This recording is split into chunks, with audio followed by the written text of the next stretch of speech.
Take it a little slower. Wake up, Frank. I'm a different kind of cop. I don't wanna do your dirty work no more.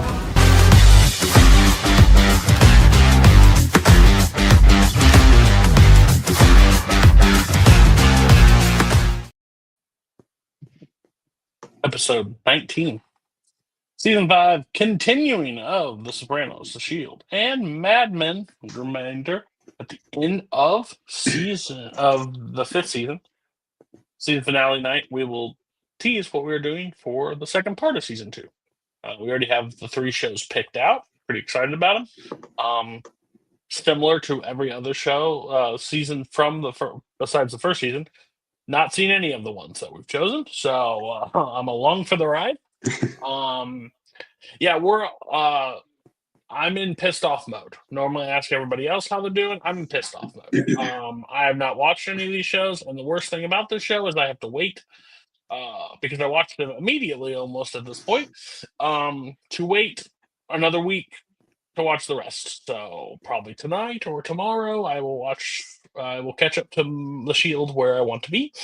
I have a problem that I don't know how to hit the stop button. It gives me the warning, hey, we're going to the next one. I see a green light, so I proceed. Then I stop myself because I can't know too much before we're done.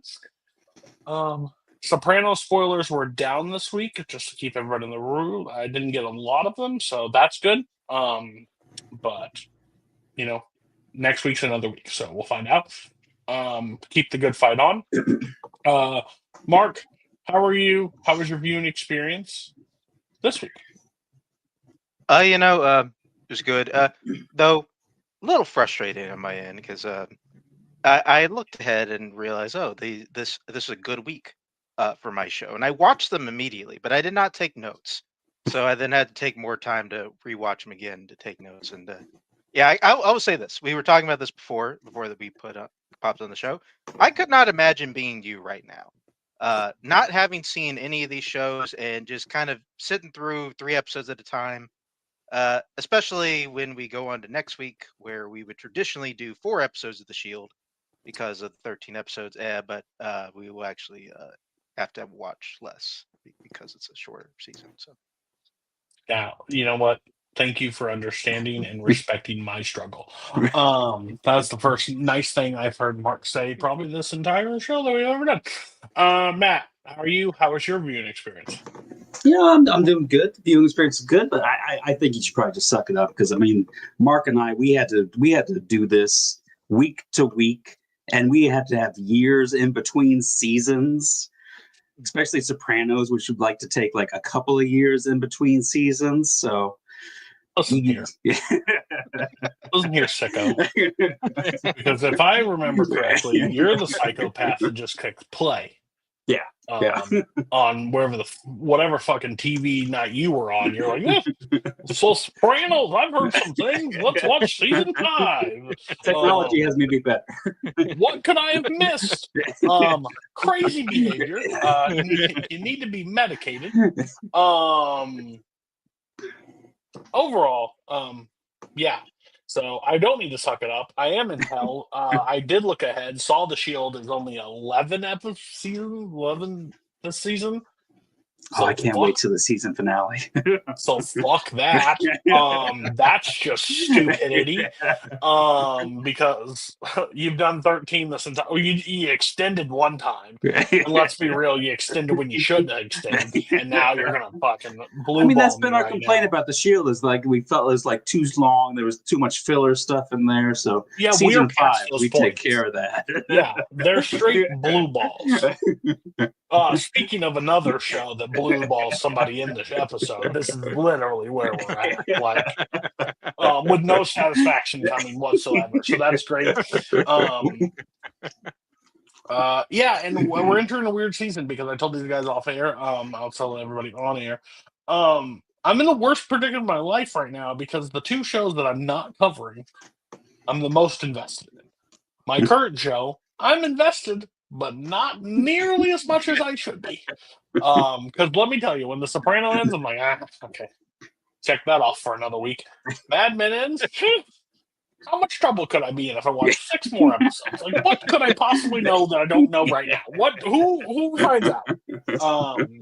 Shield. What if I finished it all? What if, first chance? What if I just finished? So I'm in hell. Do you know how they have parental blockers? I need one for my Hulu that says stop it. You're not allowed to, and then it unlocks on the day after this show. Like, I personally need Hulu. Figure it out, lock it up. I would appreciate that so much. But speaking of the Shield, and my horrible piece of shit guy live in this, well, they killed the guy in season 1, episode 1, very fast. If a bullet hit this one guy, it wouldn't be the Magus. So let's figure that one out. But take us through it. Oh, hold on. Nope. You're good. All right. Good. No, I saw 5. I saw 5 on everything. I was like, nope, we don't start with episode 5. No, that's the season 5. So I had the same problem this morning where I had to get my notes. I had to go and update all the episode numbers. It's like, wait a second, I was only on episode 4 this whole time. But yeah, so we're season 5, episode 4, Tapa Boca. Sure. Yeah. Kavanaugh tells Lem that he kind of needs them to actually get the guys on tape talking about stuff instead of just like walking out of the room whenever they start saying stuff. So he's getting a little frustrated with that. Well, but, he has to take a shit every but Kavanaugh's not a bad guy. He got Lem a birthday present. He got him a nice little fly fishing lure because he talked about fly fishing. I'll hurt you. I will hurt you, physically hurt you. We got Vic visiting with the lawyer Becca, and he tells her about the IAD investigation, and she's able to later on do some digging and figures out that the case is kind of a big deal for the IAD, and they're putting a lot of resources into it. Then we go ahead. We'll take care of the Dutch and Claudette storyline. They respond to a crime scene where looks like there was a vehicular accident and there was a murdered woman who was pregnant. I say was not because she's dead, but because someone cut the baby out of her. And Last took it. of Us style. Oh, different. Yeah, where was Ellie when you need her? Billings holds a press conference about the missing baby, and then later on in the episode, the missing baby is actually found. Unfortunately, the baby was deceased, just covered in bloody fingerprints. Dutch and Claudette question the 3 suspects that took the baby.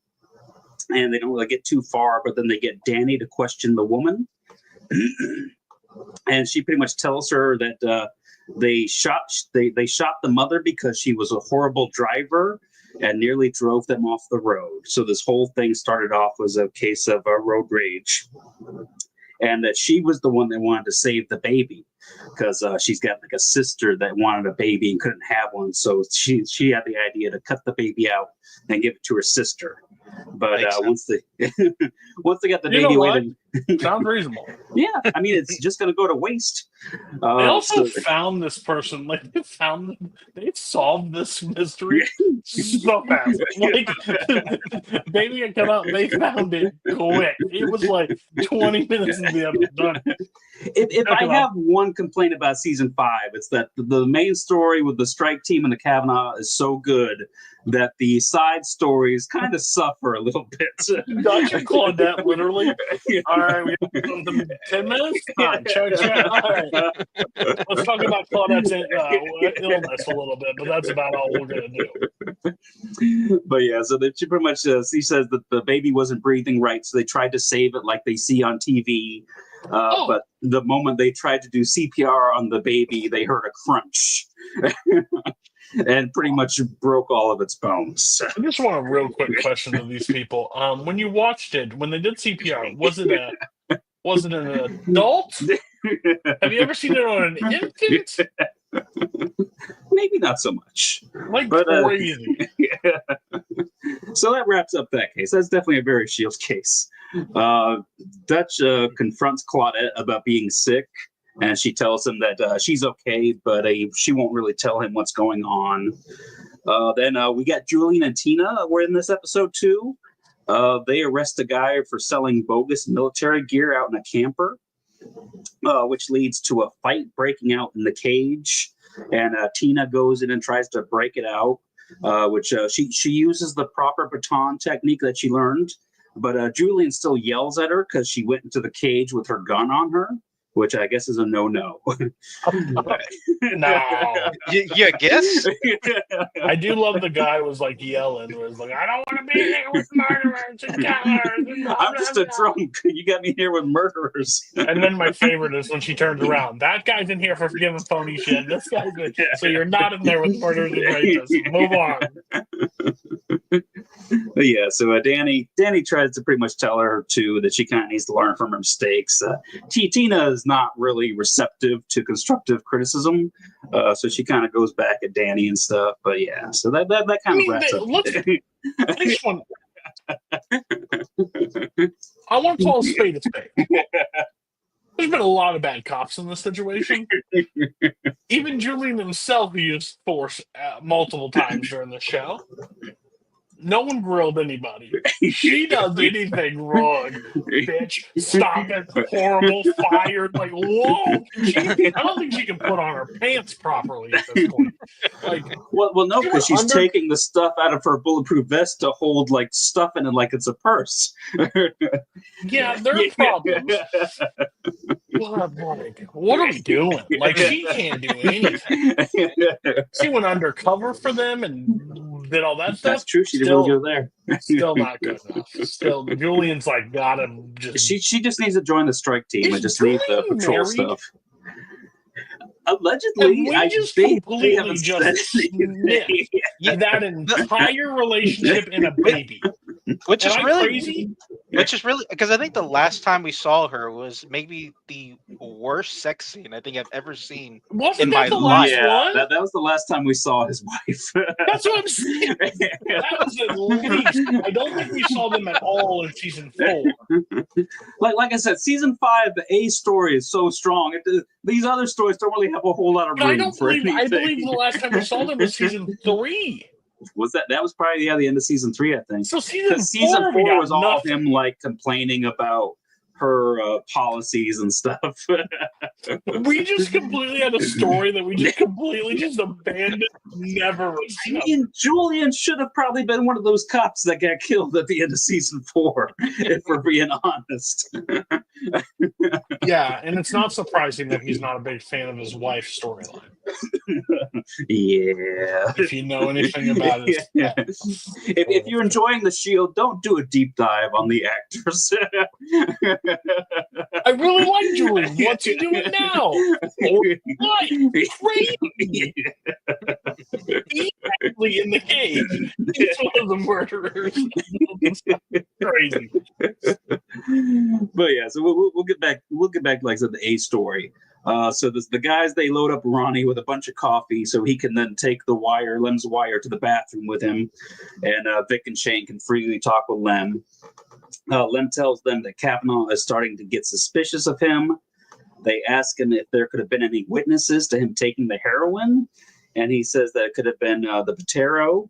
And Shane mentions Amalia too, but Vic shoots that down immediately. Shane tells Lem that if he stops cooperating, he would probably only have to do 5 years in jail, which Vic says that isn't going to happen. And Shane pretty much gets Lem to say that if it did come to it, he would protect them. He would look out for the other guys. Shane just... man's man. The man of the... Listen, buddy, I get it. But, like, if you do go down, it's only 5 years. 5 years? I mean, not to mention that the only reason Lem is in the scenario was trying to cover Shane's ass. Exactly. I love Lem's face through the whole thing. He's like, "You fucking serious right now?" And then he's like, "Don't worry, go to jail." He's like, "You got us, right?" Hey, I'm gonna be real honest with you, buddy, Shane. Of all the people around us right now, if I have to throw one of you, Shane, you don't fuck down. Like, I don't know where.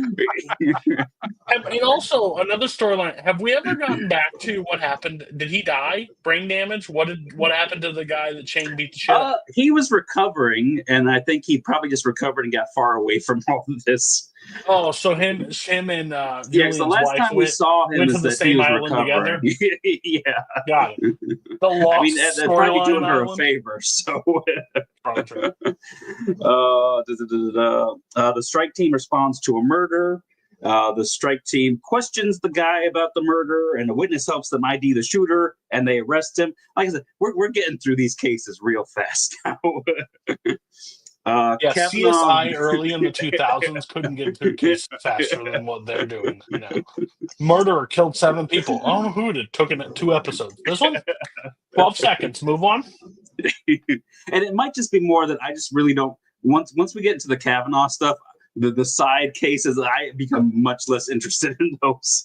But yeah, Kavanaugh visits Corrine again, and she tells him that she knows he's a cop and that he was lying to her. He warns her that he's coming for Vic, and then she warns him, and that she warns him. And it's pretty much she's going to get in trouble if she tries to protect Vic.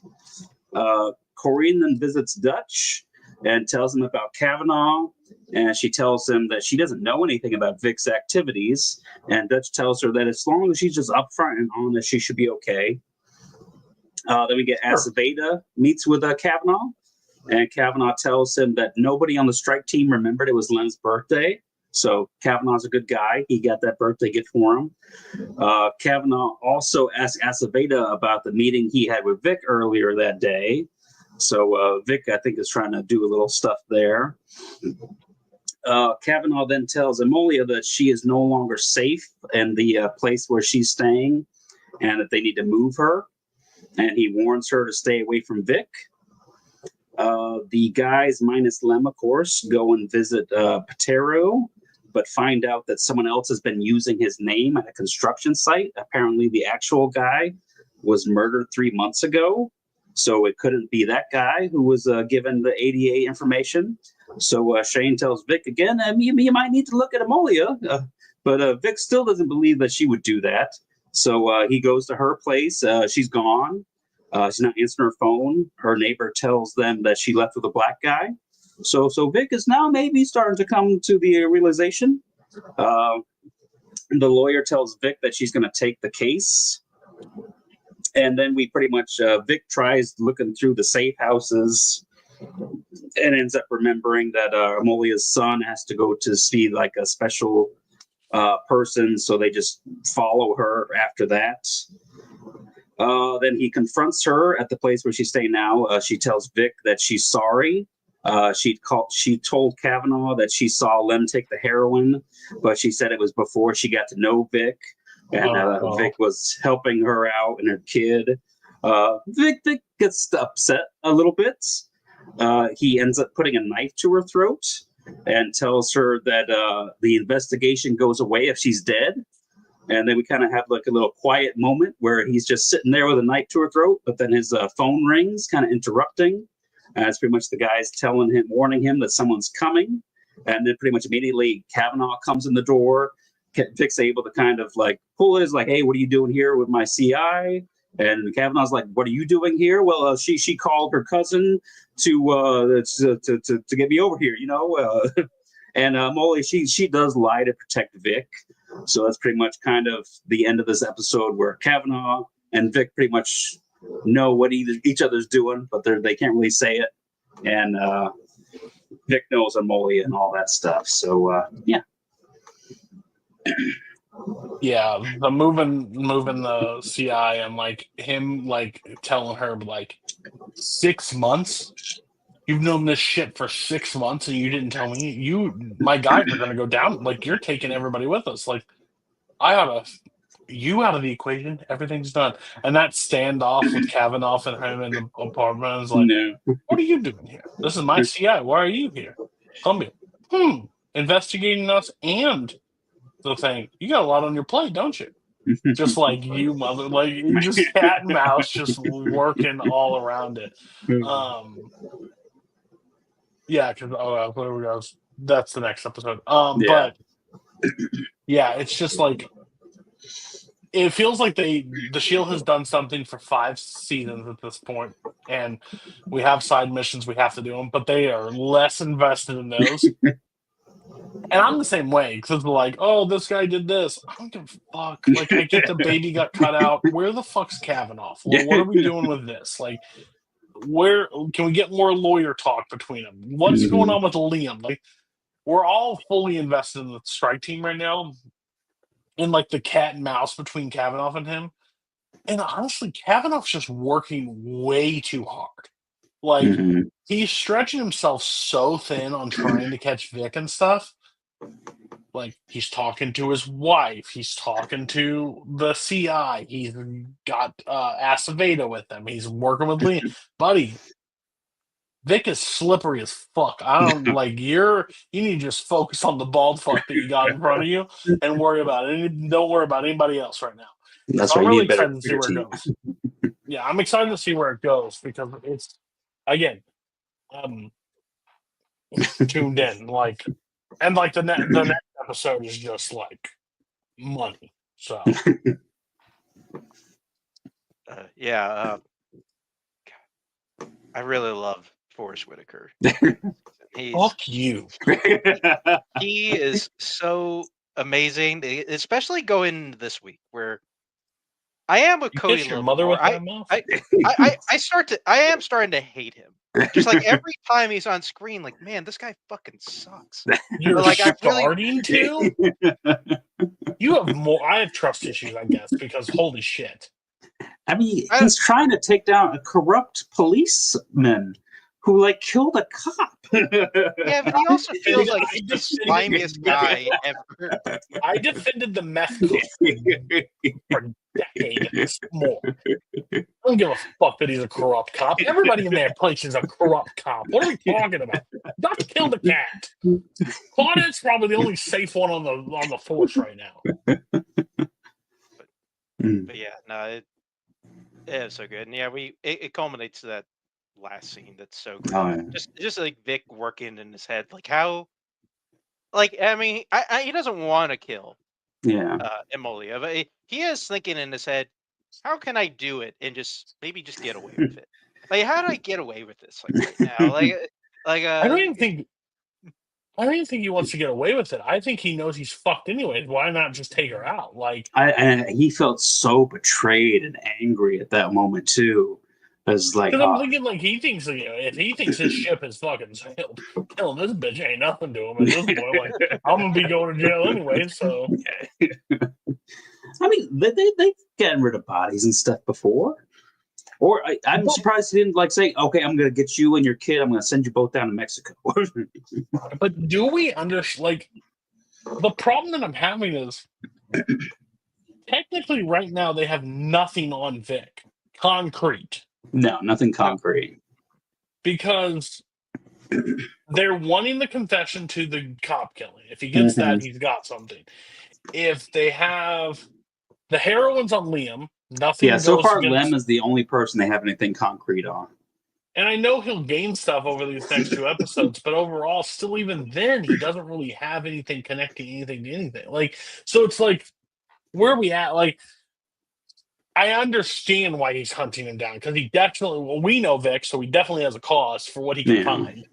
But like, buddy, you're laying all your cards on the fucking table, and nothing. You can't really prove anything right now, so it's weird. That's why I say he's working way too hard. Which we Mark, will I cut see. you off. Anything else? No, I got what I wanted to get to. Yeah, we'll get to see Kavanaugh working a little bit harder in this episode 5 trophy. So starts off Kavanaugh apologizing to Molly about Vic finding out. Kavanaugh tells her that she may have to testify against Vic in court, which she didn't realize that, and she doesn't really like that idea. And she kind of tells him that she doesn't want to be involved in this anymore, and that Vic has been good to her and her son. So then we get Dutch and Claudette investigating a guy caught up in a fence. Dutch arrests him for trespassing so they can question him. The guy tells them that a woman picked him up for day work from a Home Depot and made him dig a hole, pretty much about the size of a human being. He ran away when he figured out that she was wanting him to bury a body. He takes them to the hole. Dutch and Claudette are able to track down the vehicle owner, and they ask her about a missing boyfriend that she filed about a year or so ago. And she tells them that it's okay. He sent her an email about being sick and pretty much going off to die in Panama. They find the dead boyfriend in her garage. And her response kind of makes them feel like she didn't really know anything about it. And then they do kind of figure out that it was I don't know if it's like a roommate or a tenant or something, who was the person who actually killed the guy and tried to have the body buried. And she was the one that sent the email to the lady, kind of covering it all up. And the day worker pretty much confirms it when he sees her coming to the barn. So that's kind of their case for the day. Dutch snooped around at Claudette's desk a little bit and found out she's taking prednisone. She's mad at him for invading her privacy, but he apologizes later. And Claudette tells him that she has had lupus for 15 years and it's kind of flaring up on her now. But she has family to help with that. And she just needs Dutch to help with the work. We also have Danny running into a pole. And that's a whole scene in the police station there. And Claudette's able to kind of calm her down and help out with that situation. And then at one point we have Vic asking Danny if they should talk about anything. And she kind of tells him that the father doesn't know and she's going to do it on her own. So we don't know who the father is yet still. Well, Yeah, we do. We'll see. I guess. Sure, we can keep playing this dumb game if you want. Go ahead. Go for it. Then we get to a scene of Vic dropping off his daughter with Corrine at the hospital when they witness a lady in handcuffs run and put her head through the driver's side window of a moving car and start biting the driver. That's okay, though. She dies from her wounds. I love how you said that's okay. That's probably less paperwork. The doctor says that she was taking pills that made her schizophrenia worse. Her brother tells Vic where he got the black market pills from.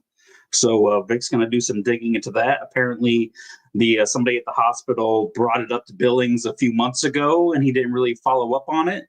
He thought it was just some bad Viagra or something. So he's like, hey, it's drugs, so you guys can handle that.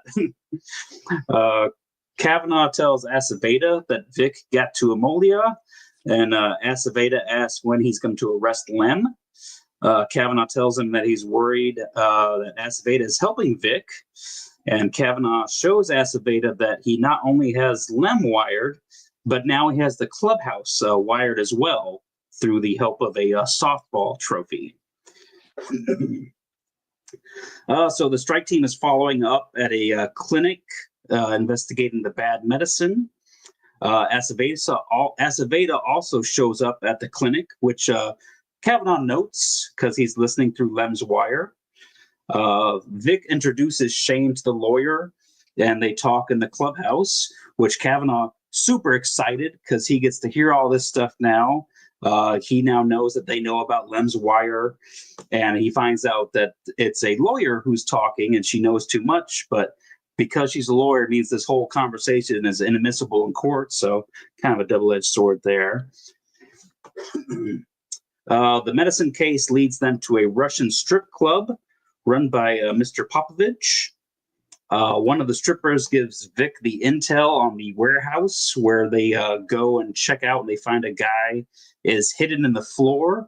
Apparently, Popovich wanted his drug supply and was torturing him until he gave him up.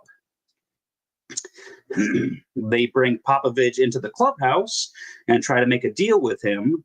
They're going to work with him to get the bad medicine off the street, and get him some good medicine, and then all they want is 10% of the profits.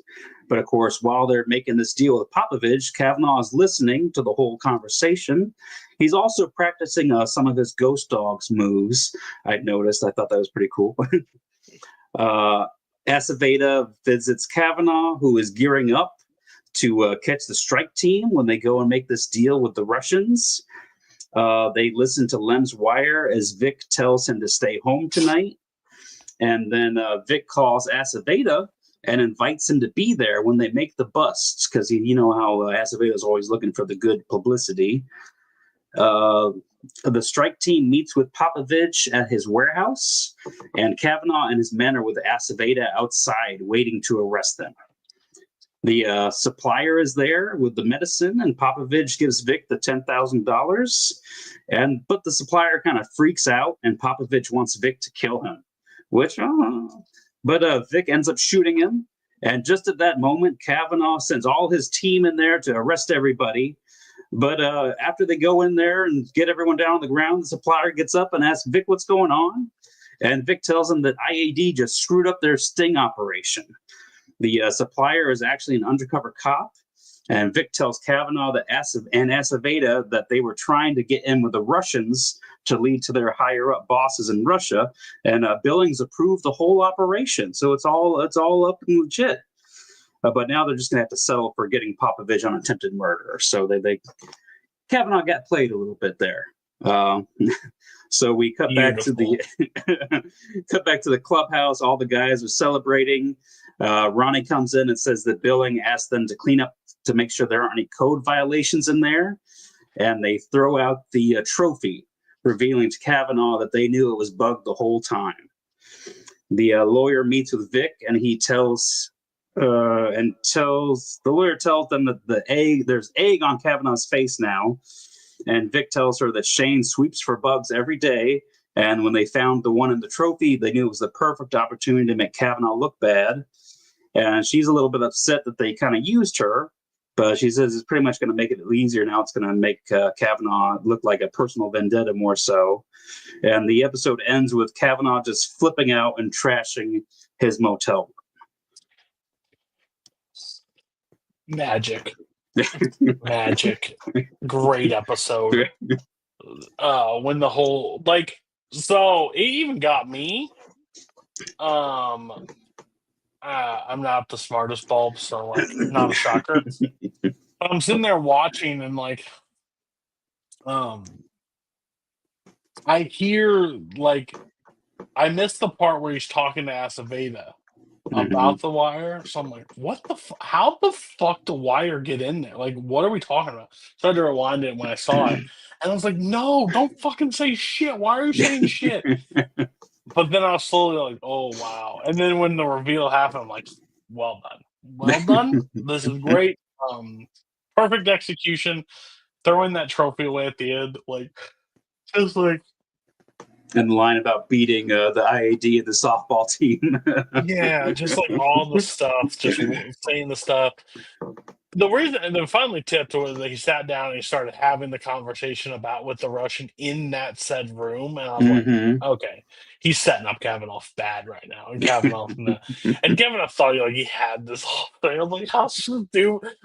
Vic hasn't been caught at all, and you think you're gonna catch him on this easy of a thing? Come on, buddy, you're dumb. You're so dumb. So loved it. More egg on his face, the better. Just pissing me off more next episode. But Billings is coming in and be like, he told me about it. What's the problem? I'm like, yeah, even the dumb chief's on your ass. Let's go. They're coming after the good ones. The good ones. We're not doing anything wrong. Love it. Keep it coming. Oh, delicious. Yeah, this is a great episode. I mean, we're halfway down here, so it's well, Vic probably is not getting arrested. I don't know what's gonna happen. And then when we get to the actual reveal, it was great. And I think that's kind of what I think is making this season at this point, because even though I think we have seen Vic go up against good, like hardened criminals, he hasn't had anybody on the police side that I think has been a good rival to him. And Kavanaugh, I think at this point now, is somebody who is not only actively trying to get him, but also feels like he's a worthy opponent to Vic. So it feels so much better now. Like it's because Kavanaugh has all his fingers in all these pies, and we don't know exactly what he's doing. It feels like he's really on his ass by having Lem wired up. We got the clubhouse wired up. Vic doesn't know what's going on, and then Vic just kind of smacks him in the face. And right there is like, no, like you guys just fucked up like this great bus. We had this really good bus, and now we can't do it. With fucking asshole Forrest Whitaker, he's got to screw up what we're doing here. No, this is a great episode. Like sets up really nicely for what comes next. Speaking of what comes next, they'll bring us to episode 6, Rap Payback. We start off the episode of Billings getting a new sofa. So good for Billings. The guy deserves it. Lem tells the guys that he's not wired. He can't find Kavanaugh anywhere. So we don't know what's going on with that. Billings sends the guys out to a multiple gang homicide. There's a couple of the victim's friends or witnesses there. They're not very good witnesses. They're not really telling them anything, including Casper is this white guy that's hanging out with the gang and stuff. And he's not being very helpful. But the guys, they go and visit the Bop Street gang, the members, and kind of tell them to spread the word that they have until the end of the day to give up the shooter, or the strike team's going to come through and bust all of the Bop Street operations. Then a little bit later, Gunsmoke, the leader of the Bop Street gang, comes to see Vic at the barn, and he brought with him a girl who tells them some information about the shooter. So then they respond to another shooting with 2 more victims. And one of the victims was the suspected shooter from the earlier shooting. But someone flees the scene in the victim's car, which they end up chasing the guy and getting him down and arresting him. And he tells them that it was Casper, the witness from the first shooting, that did it. So they question Casper, but still not really giving them a whole lot of information. His girlfriend, on the other hand, she pretty much gives up all the information. She tells them that Casper hired the first shooter to shoot up his vehicle and make him look like a target in order to increase his street cred with the community. And then instead of paying the guy, Casper just decided it would be easier to just kill him and his friend. So that's a good way to do it. And she pretty much gives up the location of the gun and stuff. So that case was resolved pretty easily. Kavanaugh Kavanaugh comes to the barn to officially notify Billings that he is investigating the strike team, and that he's going to have to set up shop in the barn to investigate. And he feels like Billings' office would be a good place for him to set up. So he kind of kicks Billings out of his office. Vic confronts Kavanaugh and tells him that he won't get any cooperation from any of the police in the barn, as Kavanaugh just continues putting up the strike team's photos, as well as a photo of dead Officer Terry. The lawyer comes to see the guys, and she tells them that the IAD is surprised by Kavanaugh's latest move as well, and that making it personal will make it a lot easier for her to do her job. But she's interrupted when Kavanaugh just barges into the clubhouse there. After he leaves, she tells them to do everything by the book and not to give him any ammunition. We find out that Robbery Homicide has offered Dutch an interview, but later Dutch finds out that it was Claudette who recommended him. And Claudette said that her illness is getting in the way of Dutch doing his best work. But Dutch pretty much later on just says that he's not going to leave her. He's going to stay there with her. And then in this episode, Clavon Gardner's sister comes to the barn. She tells them that she found a bloody shirt in Clavon's room, and brings it to them. She ends up bringing Dutch back over to the house to search it. And what do you know? Dutch finds a bag with some gloves, tape, and a knife in it. But just at that moment, Cleavon comes home. Dutch, however, hides in the closet and is able to sneak out while she distracts him. Later on, Cleavon reports that his sister has gone missing. Dutch and Claudette go to the house and talk with him. They search, but Dutch can't find that bag anymore. So they end up questioning Cleavon at the barn. And Claudette kind of pushes him and gets under his skin a little bit. But he kind of gets frustrated that they aren't helping him with his sister and just leaves.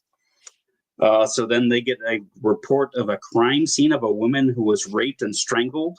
So they think it was the sister. They rush out there, which it wasn't the sister, but the woman was given a haircut at the scene that made her look an awful lot like Claudette. So pretty much Claudette's like, oh, I really did get under his skin. And then in a classic Shield, we have 5 extra minutes for this episode. Julian and Tina respond to a call of a man who got his dick caught in a bathroom glory hole with a rat trap on the other side. And apparently this has happened at 19 other locations nearby. So I guess this is a serial event that's going on. So I'm sure we'll probably see more of this as the season goes on. Lovely. Can't wait. So that's what I was needing more of. I thought the show was going downhill fast, but then the rat traps came, and I was like, "Fuck yeah, we are so back." Really gives Julian and Tina something to just dive into. So Kavanaugh, he had the clubhouse doors removed, kind of open it up, make it a little bit more airy in there. Kavanaugh asks to speak with Vic, but he says that he needs his lawyer. Shane, on the other hand, he's like, okay, yeah, I'll just talk to you. So Kavanaugh asks Shane about his new house and a couple other things. He tries to play some mind games with him, but Shane doesn't really have that much of a mind to play with, and he doesn't give Kavanaugh much to work with. He tells Shane that they have reopened the Terry case. Kavanaugh then talks with Danny and asks if there is any truth to the rumor about Vic being the father. He threatens to widen his investigation and look into her. Danny tells Vic that she's going to have to go and tell Billings about their prior relationship. So then we get Vic brings the lawyer with him to talk to Kavanaugh. They talk about Terry's death. Kavanaugh tells him that he wants the strike team to walk him through the house where Terry was killed. So they're going to set that up. But the lawyer tells Kavanaugh that he needs to take the pictures down or she's going to file for harassment. And then Kavanaugh has Corrine brought in to talk. He asks her about the money that Vic gives her. And he tells her about Danny and Vic's relationship. He then asks her about Terry, but she didn't really know a whole lot about Terry, and she definitely doesn't believe that Vic could have killed him. But Kavanaugh remembers that Corrine took the gum, so he knows that all he's got to do is keep pushing her and pushing her and pushing her, and eventually she cracks and tells him about the $65,000 that Vic gave her in that brown bag. And Kavanaugh tells her that he wants to see the money that she still has left. And then she pretty much after that leaves the barn, not wanting to talk to Vic. Vic meets with the lawyer again. It's looking super great. And then Aceveda visits Kavanaugh, and they have a little bit of a confrontation. Aceveda tells Kavanaugh that he's losing it. And Kavanaugh informs him that he's also under investigation. They pretty much kind of threaten each other a little bit back and forth. And then the episode ends with Kavanaugh and the strike team having a stare down as Aceveda leaves the barn.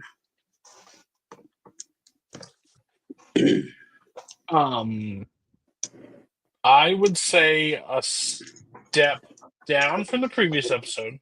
Yeah. Not in a bad way. It just didn't live up to the full extent for me. I do like Kavanaugh coming to the bar, and I think that's funny. I like to see how that works. I do like. Isn't it the lawyer that says like if you don't take these down, like she confronts him and goes, "No, I'll sue for harassment." Yeah, 'Cause he has all those things on the yeah, law. the pictures. And I fucking like talking about the 65,000, like. Oh, he's so full of shit, and like he's scaring all these people. Like you're one, she's a no, whatever. She got bad advice from Dutch, like whatever. But like, um, what's her name? Danny? Yeah, Motherfucking Danny, stop! Like, what are we doing? You don't have to tell him shit. Like, she's like already got fired once. She doesn't want to have yeah, to deal like with that again. it's so dumb. Like, what are we doing? But yeah, it's a fine episode. There's nothing wrong with it. It's just step down because I think last episode was so strong, but not a Yeah. bad episode. Definitely made me want to click play next. So Yeah, like I think this is kind of where I'm in of now. Like we're starting to get into the hate portion of Kavanaugh in the sense because welcome to the club, buddy. We've been waiting for you. I mean, listen, he can be kind of he was definitely kind of skeevy throughout here. Although this episode, he was really giving off big hall monitor vibes of like trying to like just get people for like things of like I mean, okay, like whatever, like just. And just the way he just really rails in on Corinne, like in that, like just holy shit, it Mhm. was definitely a scene to watch. Definitely a bit of a cool down, but I really enjoyed at least the spirit of Kavanaugh's not fucking around anymore, and he doesn't care that Vic knows he's investigating him or he knows he's in on it. He's just coming after him, like, and I love that aspect and how I'm curious how that's going to play out from here on out. Mhm. Okay. You've done your due diligence since you're a lazy piece of shit this season. You don't have to do what we have to do, so you get to escape out with 3 episodes. Now, Mark, you ready to take us to the 60s? Yeah, I can take us to the 60s, and I guess I'll. This is the most thorough he'll ever be because this man watched these shows twice. I mean, I saw what this week was in. I was excited. I just couldn't wait, especially when we get to the 60s version of a dinner party. Starting off with episode 5, technically episode 4, but whatever. Signal party, Signal 30. Why did I say Signal party? Signal 30, name of the episode. Yeah, we're starting out with Pete is taking the driver's ed class. I guess he's tired of taking the commuter train back and forth. He wants to learn how to drive. And what do you know? He starts noticing some of the high school girls that are in the class, and seems like it's keeping him up at night. And it's because he's up at night. He hears his leaky sink, and he's like, "Ah, I guess I better try to fix this fucking sink." So like he just goes at it just to keep his mind on other things, I suppose. Uh, Lane and his wife go to a pub. Lane's wife is feeling a bit homesick. She wants to hang out with other English people. Lane is like, I don't really want to do this shit. But you know what? England's playing the World Cup. And his wife is like, hey, can't you just, fake it for an afternoon? And, Lane's a good husband. So, he does just that. He cheers like you've never seen anybody cheer for England, like winning the World Cup. And they end up having a dinner at this pub. And turns out that one of these people is a executive over at Jaguar, and it turns out he's a bit interested in maybe selling them their business. So Lane has an in there. We see Peggy at a diner. Sees Kenny meeting somebody at a diner, and Kenny won't introduce her. And she is not super is a little upset about that, but we don't really know why yet. At the partners meeting, Lane brings up the Jaguar connection, and he doesn't want any help. He wants to bring this in on himself. He thinks, we're Englishmen, so I think I can probably sell him the business there. But the group is a bit dubious of that. They're like, yeah, I don't know how much we trust Lane doing this on his own. Pete then asked Don over for a dinner party. Don is like, I think we're going away that weekend. It's like, I don't think so. Trudy wouldn't have set this up if she didn't know you were free. So we'll see you on Saturday. Sound good? All right. Yeah. Wish what did you say? I wish you were. I wish Pete could close a deal like you can. Like just like Wait, don't mess with You- Trudy. he's the no one's like him or whatever. I'm just like, oh yeah, a lot of people do. Pete sucks. Yeah, it was a tough week for Pete. Yeah, we're about to get into Fucking that. shut up! It's been a tough tough 5 series seasons for Pete. Pete I hasn't think this ever week- been good. This week in particular, I think is pretty bad. We'll get there. Don't worry. Probably his Yeah, worst week Peggy. since he raped that one girl. Yeah. Well, we'll get there. Yeah, we get Peggy and Kenny. They meet up later. Supposedly they had a pact to introduce everybody to everybody they meet. Since she's a copywriter, he's a account man. They're not taking anybody's business. But he's like, I didn't want to introduce you because he was a book publisher and he's publishing some of my books. So like, just wouldn't have made a lot of sense. And he's like, all right, I guess you're right. And so. Peggy ends up getting over that and wants to read some of his books. Roger then gives Lane some pointers about the business meeting, about trying to relate to him on some level, and Lane just kind of picks up on that. So maybe we'll see if that helps. We then go back to the driver's ed class, and what do you know? There's a young girl around, and Pete is like, "Hey, that's something." Like she's about to be out of high school. You're defending a pervert right now. I just want you to know that you're defending a pervert. She's probably at least 18, maybe. Yeah. Yeah, sounds like Ricky Bobby. Please be 18.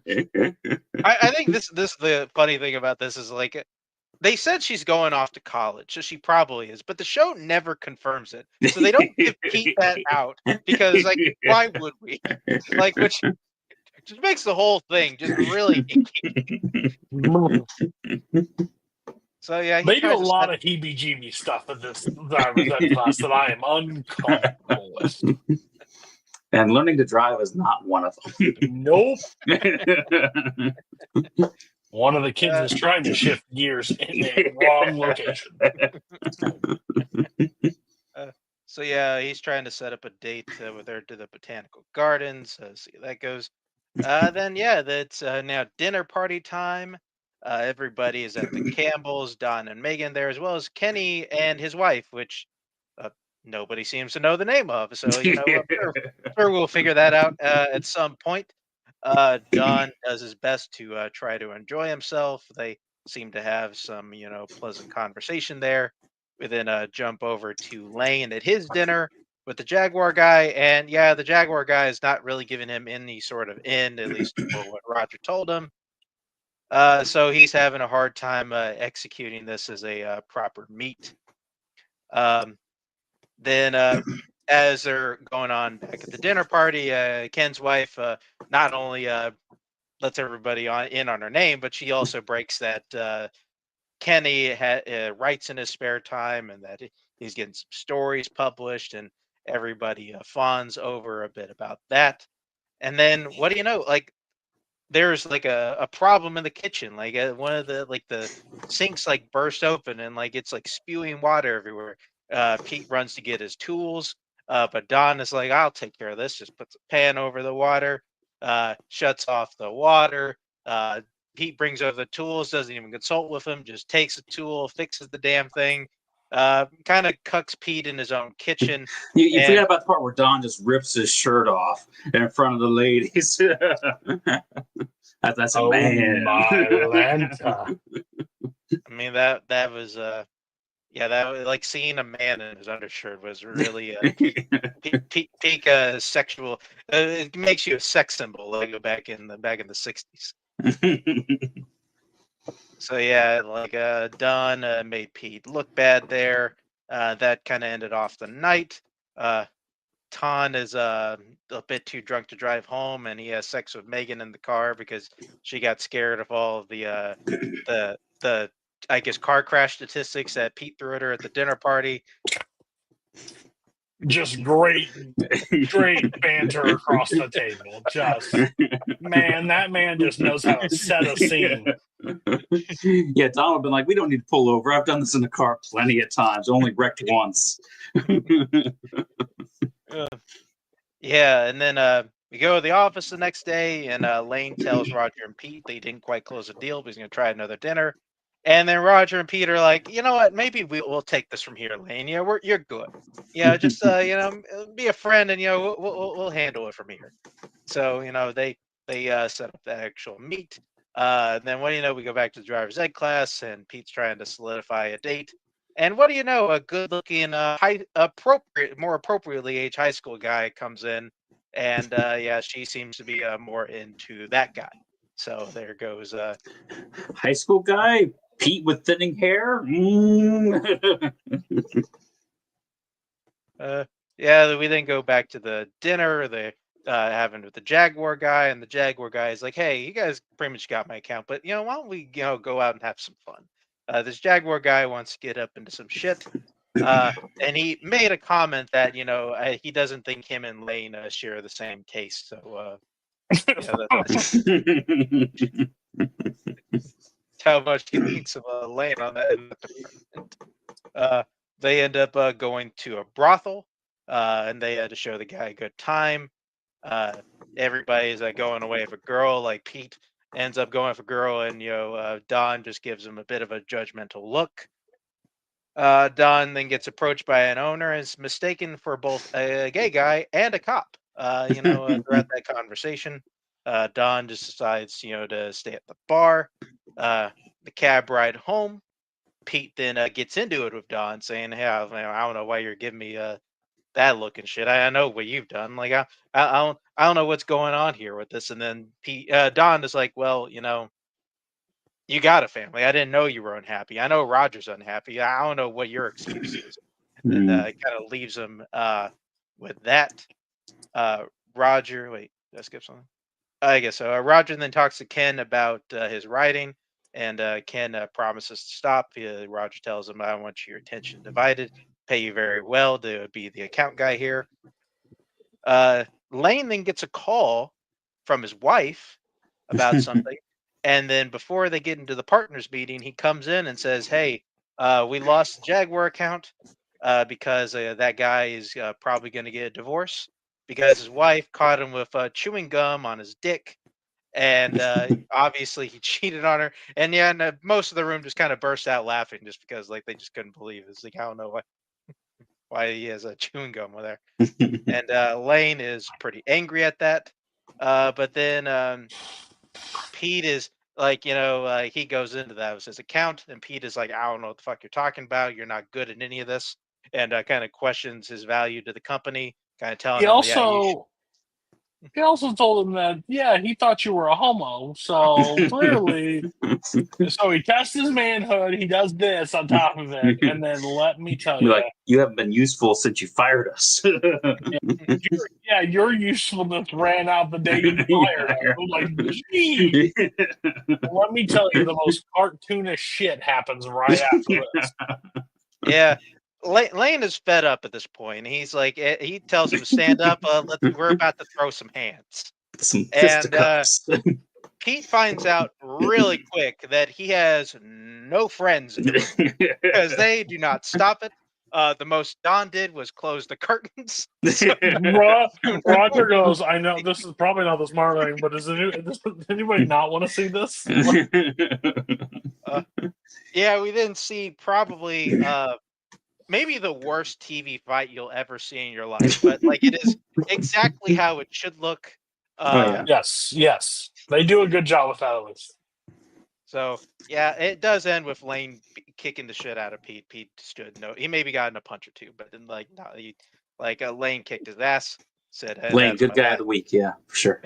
What is his line when he walks out of the room? He says something to Pete. He's like, I don't know. It's like, I think he said that will be my last piece of advice. Just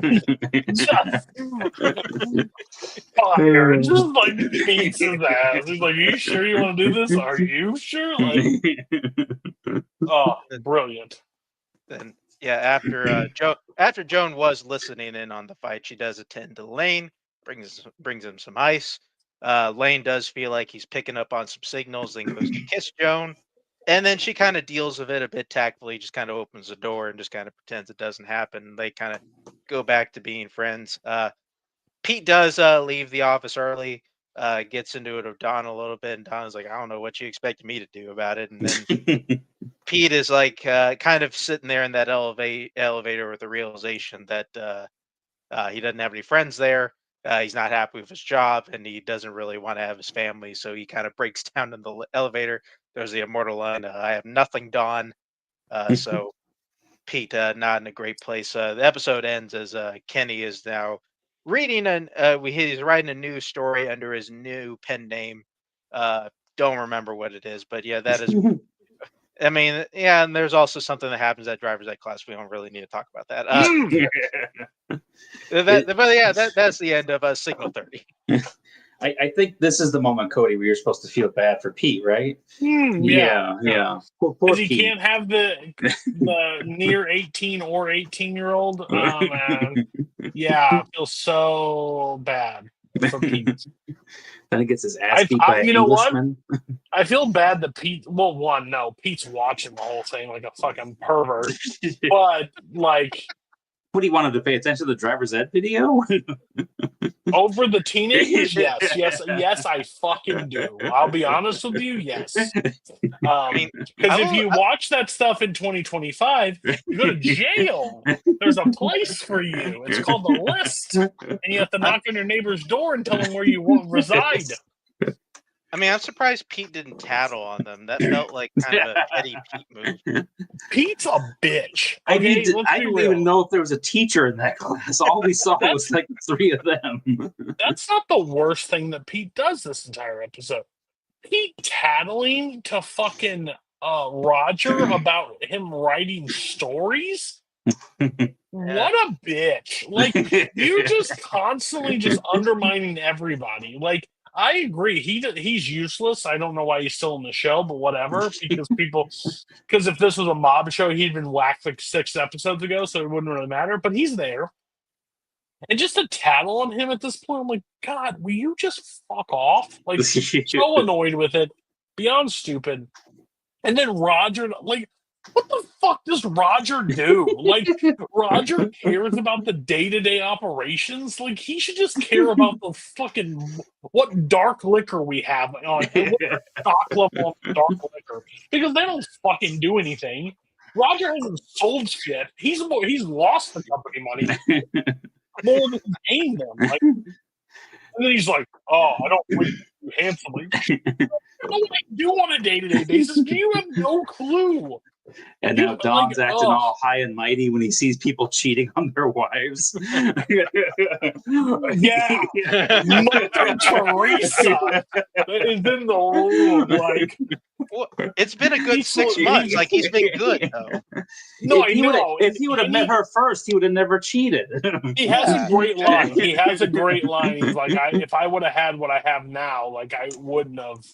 Like, he wants. It's like, a nice subtle diss on Betty when she's not there at all in this episode. Yeah, so that I like that thing about Megan, even though clearly they have their own fucking issues, soon to be discovered. But like, yeah, we're sitting there like, oh, Don, this time you didn't fuck a whore in a whorehouse. Wow, I'm so proud of you. But Pete's like, oh, you're gonna look down on me. Like, I was just like. The fact is, Don sat at the bar the entire time and didn't torque anybody. Hey, you get a recovery chip every once in a while for the months thing. You deserve a chip, man. Coin, yeah. You're holding strong, so I'm proud of you. But shut the fuck up. Stop being don't give him a moral high ground. I will say one thing. There's one thing we can move on. Christ. Now, I think it has less to do, at least, about empathizing with Pete. I do just find it funny that we've seen it with Don, and we've seen it with Roger here, about how a guy like we've seen guys in here who have everything, essentially everything. They got the great career, they got this big family, and they got this business success, and we think like that's going to fulfill them.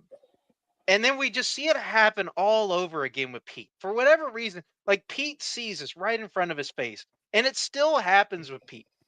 We still see like the same weird cycle of a guy that should have happiness, And but Pete's got just Trudy. And doesn't she's have perfect. any of it. But just doesn't feel like he has any of it. Like Maybe it's it- advertising. I'm just saying, from at least from the Pete perspective of like for whatever reason it is happening again with this guy, even though he's seen it go horribly wrong twice, and he still can't help but kind of make the same mistakes as those other two guys. Like Pete should just be thankful to be in the room.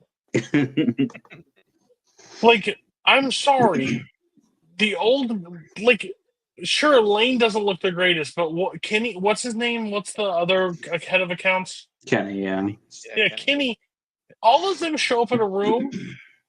It looks like the younger brother just tagged along. Like Pete looks like who invited this guy? You got Roger, you got Don, you got all these good-looking guys, and then you got Pete. It's literally like it's just he's lucky to be in the fucking room, and he's got the ego the size of Texas. And again, I will say on the record, if anybody's keeping track, Matt made a promise, Mark made a promise. I'll be honest with you, Matt's a lot closer right now than I thought he would be. Mark, you have no fucking shot. I just don't ever see it happening. Like he's like, no, the Kennedy assassination already happened, so he can't even bring it back. He's gonna save like children from a burning orphanage or something. I don't even think that would matter. Like he could die as a martyr, and I'd still be like, "Oh, fucking thank God, Pete's gone." Oh, okay. Well, you ready for episode 6? Yeah, there's a lot less Pete in this one, so we don't have to get in. Yeah, let's go in episode 6, Faraway Places. Broken up into 3 parts, so I'll just say that right up front for the viewer here. We do start with the first part, that is the Peggy part, we'll call it. We start out with Peggy. She gets into a fight with Abe where he leaves angry. They get into some makes weird. Pete look good. Yeah, we get into some. Fucking damn it, Elizabeth Moss, wake the fuck up! She's just chasing that Pete. Oh my God, she makes the worst choices in men. Yeah, just not. I don't know how I went through 2 watches and like kind of still liking this guy. I don't know. I don't know what happened in those. You must be the most I don't know what loyal show I was watching. You must be the most loyal friend any the money could buy, because you will stand by fucking characters in shows. The Titanic's going under. You're in the ship deck. It's about to dunk in. You're like, I can't turn back on my guy. Peggy liked him that one time. He's got to be pretty cool. No. Anyway, they get to prepare. They're preparing for Heinz Beans again. That guy's coming back into the office. Don then comes in to tell Peggy and the group that him and Megan are going to Howard Johnson's for a business trip. Megan is a bit apologetic to the team, but Peggy, I think, is still at least somewhat prepared. She's ready to sell it. She's running that Heinz meeting. She sells this beautiful image of like these kids sitting around the campfire eating beans, and she's like, hey, you wanted to get the college crowd involved? Like, yeah, I did. And I wish somebody was eating the beans. And then Stan is like, yeah, somebody's eating beans right there. Look at that. And he's like, I don't know, but this was my memory. I don't want like the kids to have this memory. So he's thinking of reasons to not like this idea. And Peggy is like, man, fucking what the fuck, guy? Like we went through several of these ideas. This is an awesome idea. And like I gotta tell you, you could feel something and it's about fucking beans, and like that shit's just never gonna happen. So like she tells off this guy. He walks out of there fucking angry, and what do you know? Pete then comes in a second later and says, "Yeah, it turns out you're off the business." It's like, "Oh, what'd he say?" He says you're off the business. So yeah, you're basically telling her to go fuck off. Uh, then afterwards, Peggy goes to a movie where she has a run-in with some guy who's smoking a joint in the theater, and she jerks the guy off for some reason. It was kind of a weird part. I mean, he gave her smoke, so Yeah, it's fair. Was that not Abe? No, that was no, just a stranger. that is some dude, some guy that was at the movie theater. That's why, kids, it's okay to go to the movies by yourself. You never know what's going to happen. I mean, that's never happened to me once. I've seen a lot of movies by myself.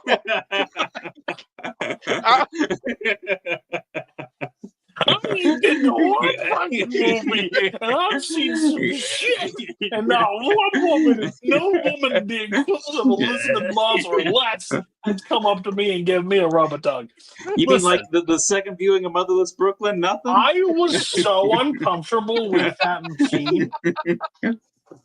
I basically blacked out and just thought that was Abe because they have a whole point about like going to a movie. Mm-hmm. He came up with the idea originally, but she couldn't like get off of work, and then after she had her blow up, she's like, "Screw it, I'm just gonna go to the movie." But that wasn't him. Jeez, that seems way worse in my head now. I was already uncomfortable. I thought it was Abe. I guess I looked at what she was doing more than what he was doing. Fucking 60s movie theater, fucking wild, man. And I like her was about look at the screen, like what the fuck is going on? Oh, so yeah, then there it is. So yeah, Peggy then goes back to the office, washes her hands. Oh yeah, she does that first. Sees Ginsburg fighting with his dad.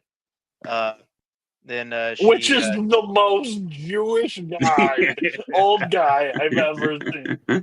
It's literally like it's like a maybe Hey Arnold or like maybe Rugrats or something, but it was like definitely that cartoonish like I want you. Oh, just like that over the top. Like what the fuck are we doing? Like, oh yeah. She's there at the office. She falls asleep. Gets a call from Don. He wants to know if she got any calls, and she tells him no. And before she tells him about the Heinz meeting, he abruptly hangs up. And then she's working late, and Ginsburg tells her a story about how he was born in a concentration camp, and that gives Peggy some weird vibes. And she's like, you know what? I'm gonna go home, and I'm gonna give Abe a call and see if he wants to hang out. And tell me about the Holocaust. Yeah, that does finish up Peggy's part. We then go into the next one, which is Roger's part. This one all about Roger. He hangs out in Don's office. He's the one that tells him what. Yeah. Did you say the part where he calls Don in her part? Yes. Don called Peggy. Yeah. Don called Don. Yeah. Oh yeah, and then just hung up on him. Yeah, it's just like. Go ahead, sorry. Oh yeah, like he says he wants to go with him to Howard Johnson, try to scope out this place. He's got a guy that's going to give him the royal treatment. And Don is like, you know what? I think this will be good for me and Megan. I think I'm going to take Megan. You're going to bring Jane along. He's like, yeah, I don't want to do that bullshit. So Roger then lets him go on the trip. We then skip to him later that night, where he is going to have a kind of a dinner party with Jane and her friends. And, they enjoy some conversation. And what do you know? After the dinner, the group decides to drop acid. And I guess Roger just kind of forgot about that. I guess, didn't clear his schedule or anything. And, they're there. They take the acid, and Roger's thinking to himself, yeah, I don't think this drug's shit. He gets up to have a drink, and what do you know? He opens a bottle, and he hears an opera in the bottle. It's like, oh, he's like, I guess the stuff is kicked in, and he starts having a bunch of hallucinations. He sees like his hair one color and the other. He sees this lady crawling around on the floor. Uh, he keeps I think he's kind of hearing the inner monologue in his head. He's seeing some crazy shit there. Then, while him and Jane are in the bathtub, he sees the 1919 World Series in his bathroom. Uh, yeah, and then they're just just having a big old trip, and then him and Jane are kind of talking to each other, having about their relationship. They are both kind of admitting that they kind of know that they think their marriage is over. They're just kind of waiting for the other to confirm it. In the morning, Jane had believed that they had kind of sorted through their problems and they're ready to go forward. But Roger's like, no, you said it. We should get a divorce. Uh, and Rogers is kind of ready to be done with it, and he's just wants to have a kind of an easy divorce, so to say. An And LSD Jane, divorce. Jane seems to agree, even though she's definitely a bit upset. And yeah, that more or less ends off Roger's part. We then go into Don's part, where yeah, they're heading off to Howard Johnson, but Megan the whole time is like kind of upset that she had to leave work. She's saying that she feels bad. She wants to call in about Hines to see how the meeting went. They go and try out. They get to the restaurant. They try out the whole menu, and then she gets upset about Don like trying to work, and she's like, "What? I can't enjoy work now?" It's like, it's like Don is like, "I don't know what you want from me. Why? Like, yeah, why didn't you tell me it was so important?" Like, well, you wouldn't let me. We just kind of came out here because you just kind of took over everything. Kind of like whenever you ordered dessert for me, I didn't want this orange sherbet, and you made me get this orange sherbet. It tasted like ass. Like, what was the problem? I wanted some pie. You know, they get into this whole big tidbit, and it goes into her making a remark about Don's mother, and Don did not like that one bit. Just walks his ass out of the restaurant, says, "All right, get in the car." It's like, "No, I'm talking to you. All right, have it your way." Don just closes the passenger door, and he just drives off. And it must have been a leisurely drive. It seemed like he was back in like 20 minutes. Yeah, like I feel like he's taken drives off and he's been gone for way longer. But he came back at least somewhat immediately. And what do you know? He can't find Megan. Looking everywhere, doesn't see her. Goes to the hotel manager. "Hey, did my wife go back in the room?" "Yeah, I don't know. I didn't give her a key." Goes to the waitress. So like, "Oh yeah, I saw her take off with some gentleman out there." He's like, "All right." He waits around all night to try to see if she ever comes back, and she never does. That's when we see him call the office, see if Megan had called. He also called Megan's parents to try and kind of kind of see without telling them that he doesn't know where she is. To kind of deduce if maybe or not Megan had called them or not. Yeah, he does go stay there till the restaurant closes, and then he drives home. And what do you know? Megan is there, and she's like, "Yeah, I don't want you around here. Just go away." He's like, "It's like, well, no. Like I was worried about you. If you don't let me in, I'm gonna kick the door open." He's like, "No, go away." And then good old Don, a man of his word, just kicks that fucker in, and they just run around the apartment. They end up, falling on the floor, and she gets all upset, saying, "I don't know how you could have left me like that." It's like, "I don't know. What a Sorry." chase scene. What a chase scene, though. Let me tell you. Just they did the roundabouts. Like they went into the room and she got past him and was booking.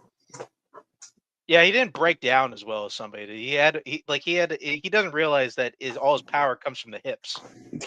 Like if he would have caught her in the bedroom. Facts. But yeah, like they end up, I guess making up, sorta. Like I mean, kind of not really. I gotta tell you, rewatching every time I rewatch the show, I thought there was maybe a bit where Don and Megan's relationship was kind of good. And on the rewatch, it was never good. Like they were just kind of just a bad couple from the beginning. For being It was honest. okay for like the 2 days at Disney World or whatever. That was about it. Even that it was inappropriate then, but Yeah. Well, we then end off then going into work. He comes back and he sees this big little poster board thing that Bert has rejected, just with a red X on it says "do over."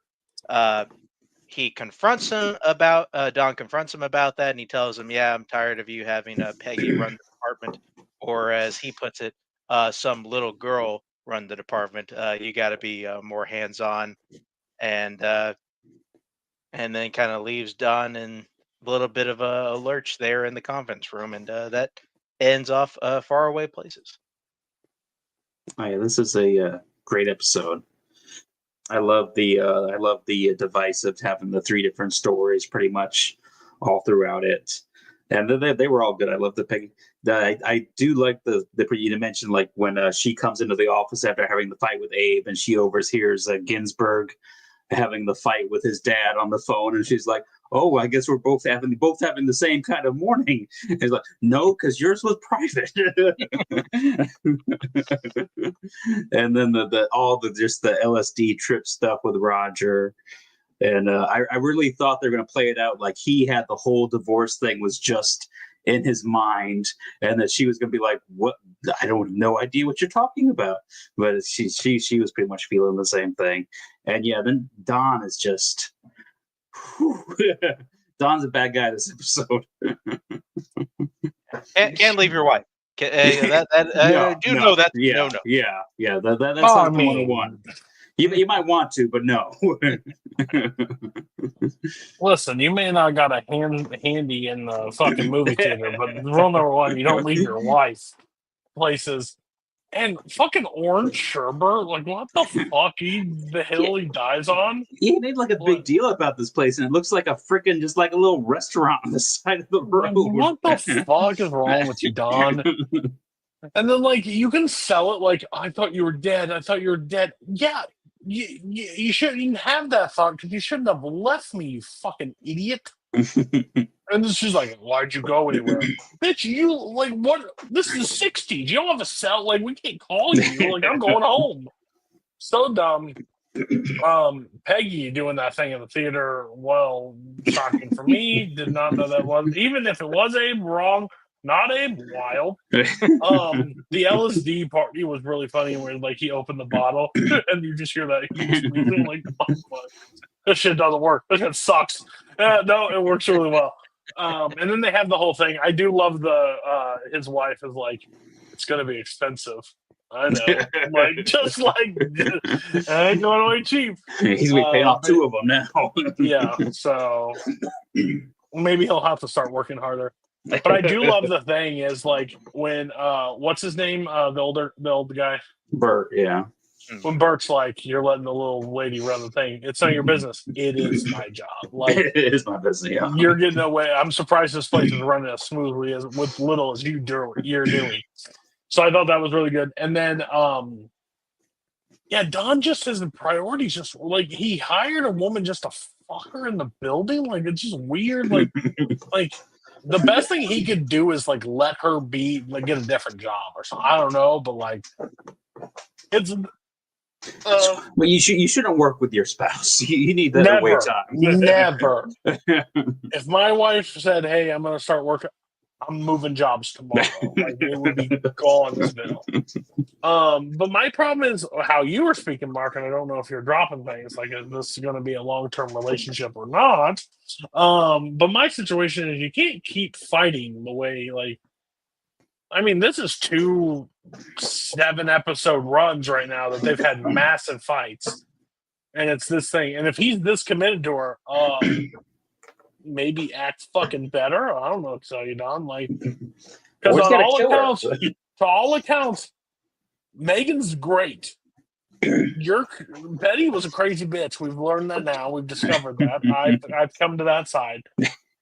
I don't think I see it on the Megan side, besides her being young, and wanting to throw birthday parties. So, yeah, she's kind of French a little bit. It was a really great episode, though. I bet her mouth was fucking frozen by eating that sherbet as much as she did. That was the brain freeze that gave it to me through the TV was impressive. 2 great episodes. Signal 30, Yep. far away places.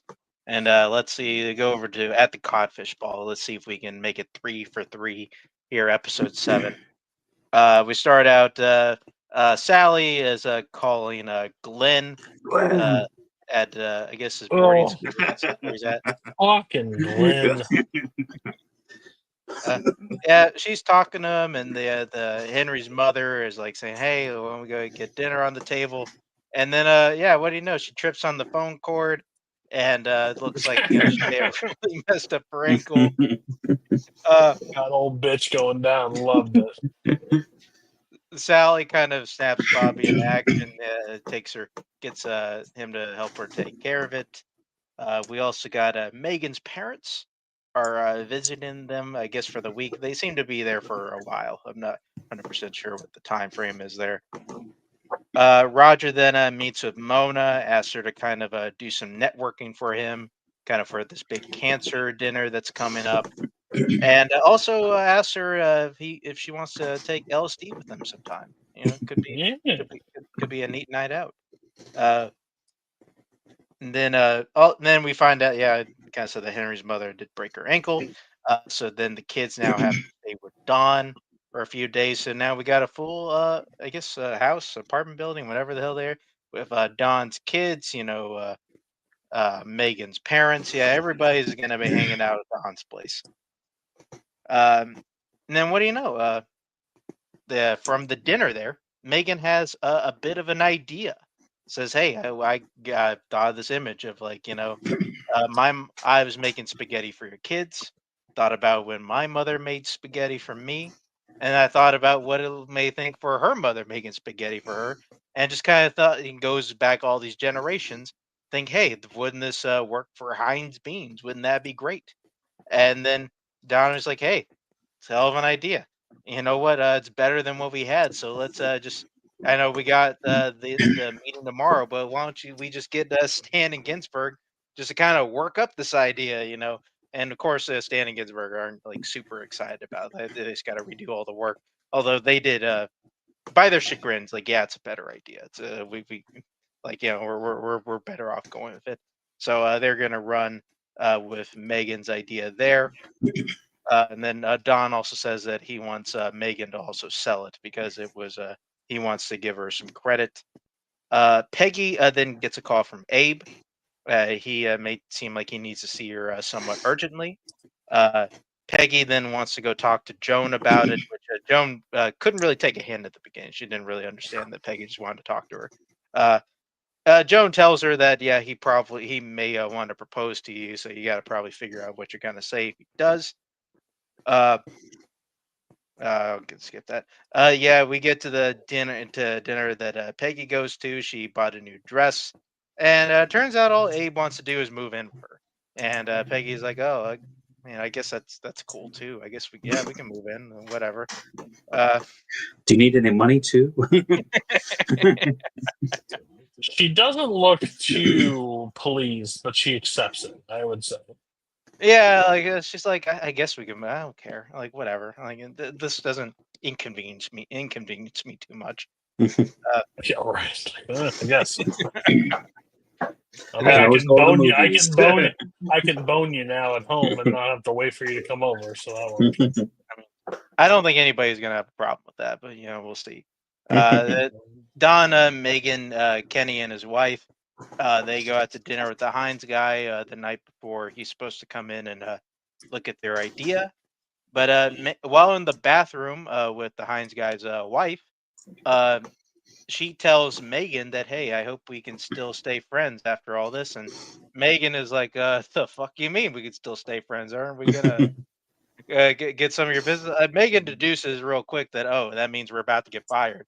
And when she comes back, she whispers that to Dawn. Dawn maybe revving up to maybe kind of blowing up the guy at the table, but Megan is just kind of throws up a line and says, "Hey, you said this thing about the time we had beans at the house. Like, why don't you tell him about the time we had beans at the house?" And Don kind of takes the hint. He then throws up the thing. his big kind of presentation, kind of on the fly. Megan is kind of pitching ideas at him just back and forth, and it's sounded really convincing that how they threw it back and forth. And Kenny's wife's trying to talk, and Kenny's like, "Shut the fuck up! Let him finish his presentation." Well, Kenny's not doing a great job either because Kenny's trying to are you sure you want? We get more? No, we don't. And this is it. So yeah. After convincing them a little bit, they are able to save the account, and they are able to pitch it perfectly over dinner. Don gets really excited, and him and Megan get a little bit frisky in the cab. Joan then kind of sees from Peggy's fingers that Abe did not propose to her, and kind of comforts her a little bit on the way back to the office. Yeah, and everybody at the office is thrilled, and they're all congratulate her, and they're happy. Peggy goes and congratulates Megan, and says, "Hey, the job doesn't get any better of this." And she's kind of like, "Okay, I'll be happy about it." And then Peggy kind of picks up on a weird vibe on that one. Sally then asks to go to the cancer dinner. She wants to see her dad win the award. At the same time, Megan's parents get into this huge fight. And then Megan is like, "Yeah, I kind of think my dad's having sex with one of his students or whatever. That could be an issue." Also, they yell like this all the time. It's probably fine. And then what do you know? Peggy then she wants to be upfront with her mother about the whole moving in with Abe, so she invites her over to dinner. And they tell her, and she's like, "Yeah, I brought you this cake, but I'm gonna want it back. I don't want to celebrate you guys living in sin." So fucking funny. No cake for you. You want to be? He's just going to use you for practice. I mean, I don't doubt. I don't want to agree with Peggy's mom, but that was very sound advice. I've seen this before. Gonna practice and give somebody else a family. I was like, he didn't propose to you. He doesn't. There's no commitment on this. I mean, she already did it with Pete. Oh God, sorry. Yeah. Yeah. So that ends that. Roger then meets up with everybody at the apartment before they head over to the cancer dinner. And what do you know? Roger then immediately begins flirting with Megan's mom. They end up going out to that dinner. Pete and I guess it's Pete meets up with them there. They start schmoozing the crowd. They're kind of having drinks, trying to get some business out of it. They all see Don get the award. Everybody's happy. And then we then get into Sally. She got to get up to go to the ladies' room. Yeah, and then she gets lost. She can't find it, and she happens to walk into a room where Roger is getting blown by Megan's mom. So, that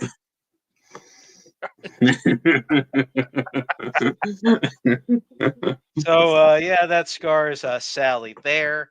Right as Sally gets up, though, Megan then gets into a talk with her dad.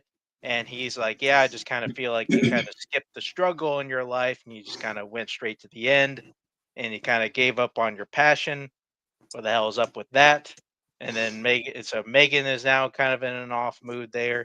And then Don is talking to Ken's father-in-law, and he's tells him, "Hey, I know you're happy about this award, but you're probably not going to get any business from anyone in this room because you kind of fucked over the Lucky Strike with that letter, and they don't want you to kind of turn on them." So it's kind of, even though Don was feeling good about the letter, it kind of turns out that the firm's worst fears were somewhat correct, and that he's not going to get anywhere with said letter. And kind of ends off with this great shot where Don, Megan, and Sally are all at the table, given this 1,000-yard stare. And that is the end of at the Codfish Ball. Well, Sally calls Glenn at the end and calls it dirty or whatever. How's that? It says the city's dirty. Yeah, because old Roger's getting blowski. I love the dynamic between Roger and Sally this episode. Yeah. They make a That's really one good thing. team. Like acted like a day, and like he was like doing a really good like every business card you take it up and you tell me to go get him, Tiger, and like oh man, My you're only real fear slow. is that he might be grooming her, so I don't know. True. But you're a real slouch. Like, and then here's a Shirley Temple. I'm weaning you down. Like, Yeah. you need to come off the stuff. Like, those were some real funny moments. And then to traumatize the child by walking in. Even I was like, oh damn! Like, whoa, we're really just not missing anything. There was a head bobble and everything. We got back to back hand job and blowski in the same 2 episodes. I was like, whoa, what are we doing? But oh yeah, she was gonna blow him instantly. Like she was like, he's fucking the student. Fuck off. I'm blowing the next guy that gives me the shot. Like wild times by the old mom. And again, oh look, Donna Megan and Perfect again. Like how long? Like this roller coaster has to fucking suck for them. I'll tell you.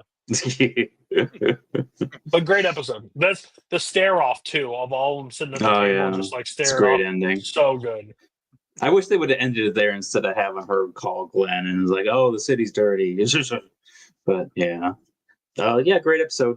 I loved Don's little subtle dig at Megan's father at the dinner table when like Sally asked him about being a doctor. And it's like, "Oh, I'm not that kind of doctor." And Don's like, "Oh yeah. Anytime someone's like masters their field, they become a doctor. It's from the Middle Ages." Yeah, solid. Great. All right, you want to go happy go lucky? Yeah. Let's go Sopranos. Let's go New Jersey. 4 episodes, so Matt, stay awake. Not at the Cod Bowl. I about clicked. I was like, that's not the name of the first episode. All happy families. Basically, episode starts with Tony and Tony sitting at the pool, hanging out while he sprays a hose at the kid, which I thought was hilarious. Definitely something I would do. And he ends up going to talk to Carmela. Carmela is, classic separation, disagreement to what her and AJ's like overall struggles. And about the iPod. Times we know the iPod came out, so that's cool. But like drums, the Nets game, everything, like you just keep rewarding him and nothing ever like he doesn't face any real consequences, and he's worried about it being hard on him because of all the struggles. And he just doesn't want to make this harder while Carmela is like trying to set standards and stuff, and Carmela and then he's like, this is why we're separated. Is that why? Like, and then we get a scene of Lorraine, basically the ones that had the gun to the phone booth and said, "Hey, you gotta stop paying me." She gets out of the shower. She walks by. The towel gets ripped off. The guys are in the house. She ends up running around. Fucking scene, I'll tell you. Like, she's going to find the Jason guy, ends up falling in the thing next to the dead body of Jason, because he's now dead.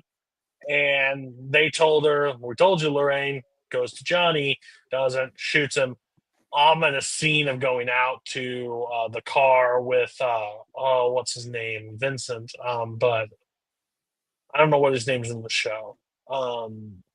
The most Soprano guy. I knew his name. Like he knew he's going to be in this thing, but they're in the car and they just slowly drive away. They get the phone call that he ends up dying, and there's kind of a meeting of the Carmine section and said, "Hey, we'll back you. It'll be all the people in New York and Queens. We'll take them out. Like, it's going to start a war. Basically, the war is coming between all of them, and not a whole lot they can do." Then we get Fetch showing up to sit there and talks to Tony and Christopher in the club, and he wants to get more action. And he's talking about he's taking over Junior's high stake poker game, and he wants some more he keeps wants to get involved. And Tony and them are a little hesitant to give him more power. Carmela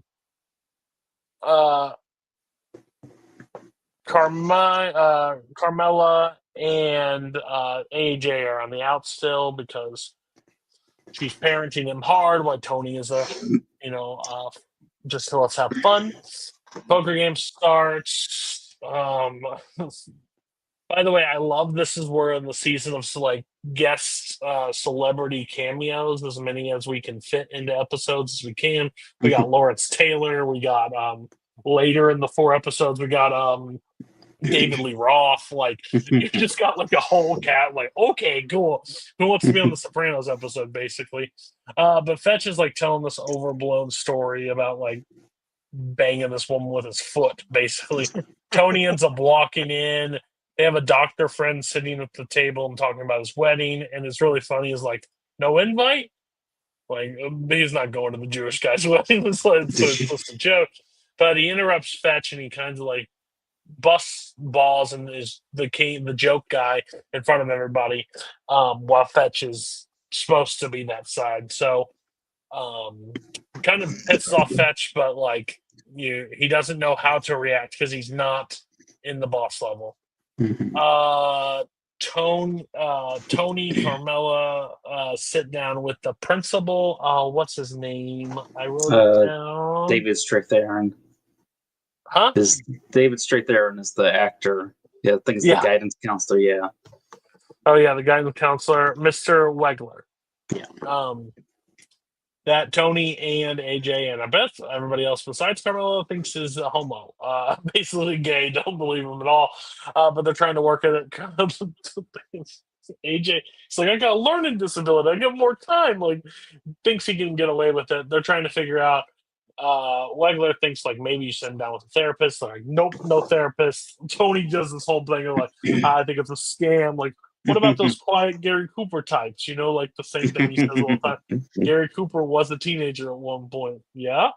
How do we know he wasn't a quiet type the entire time?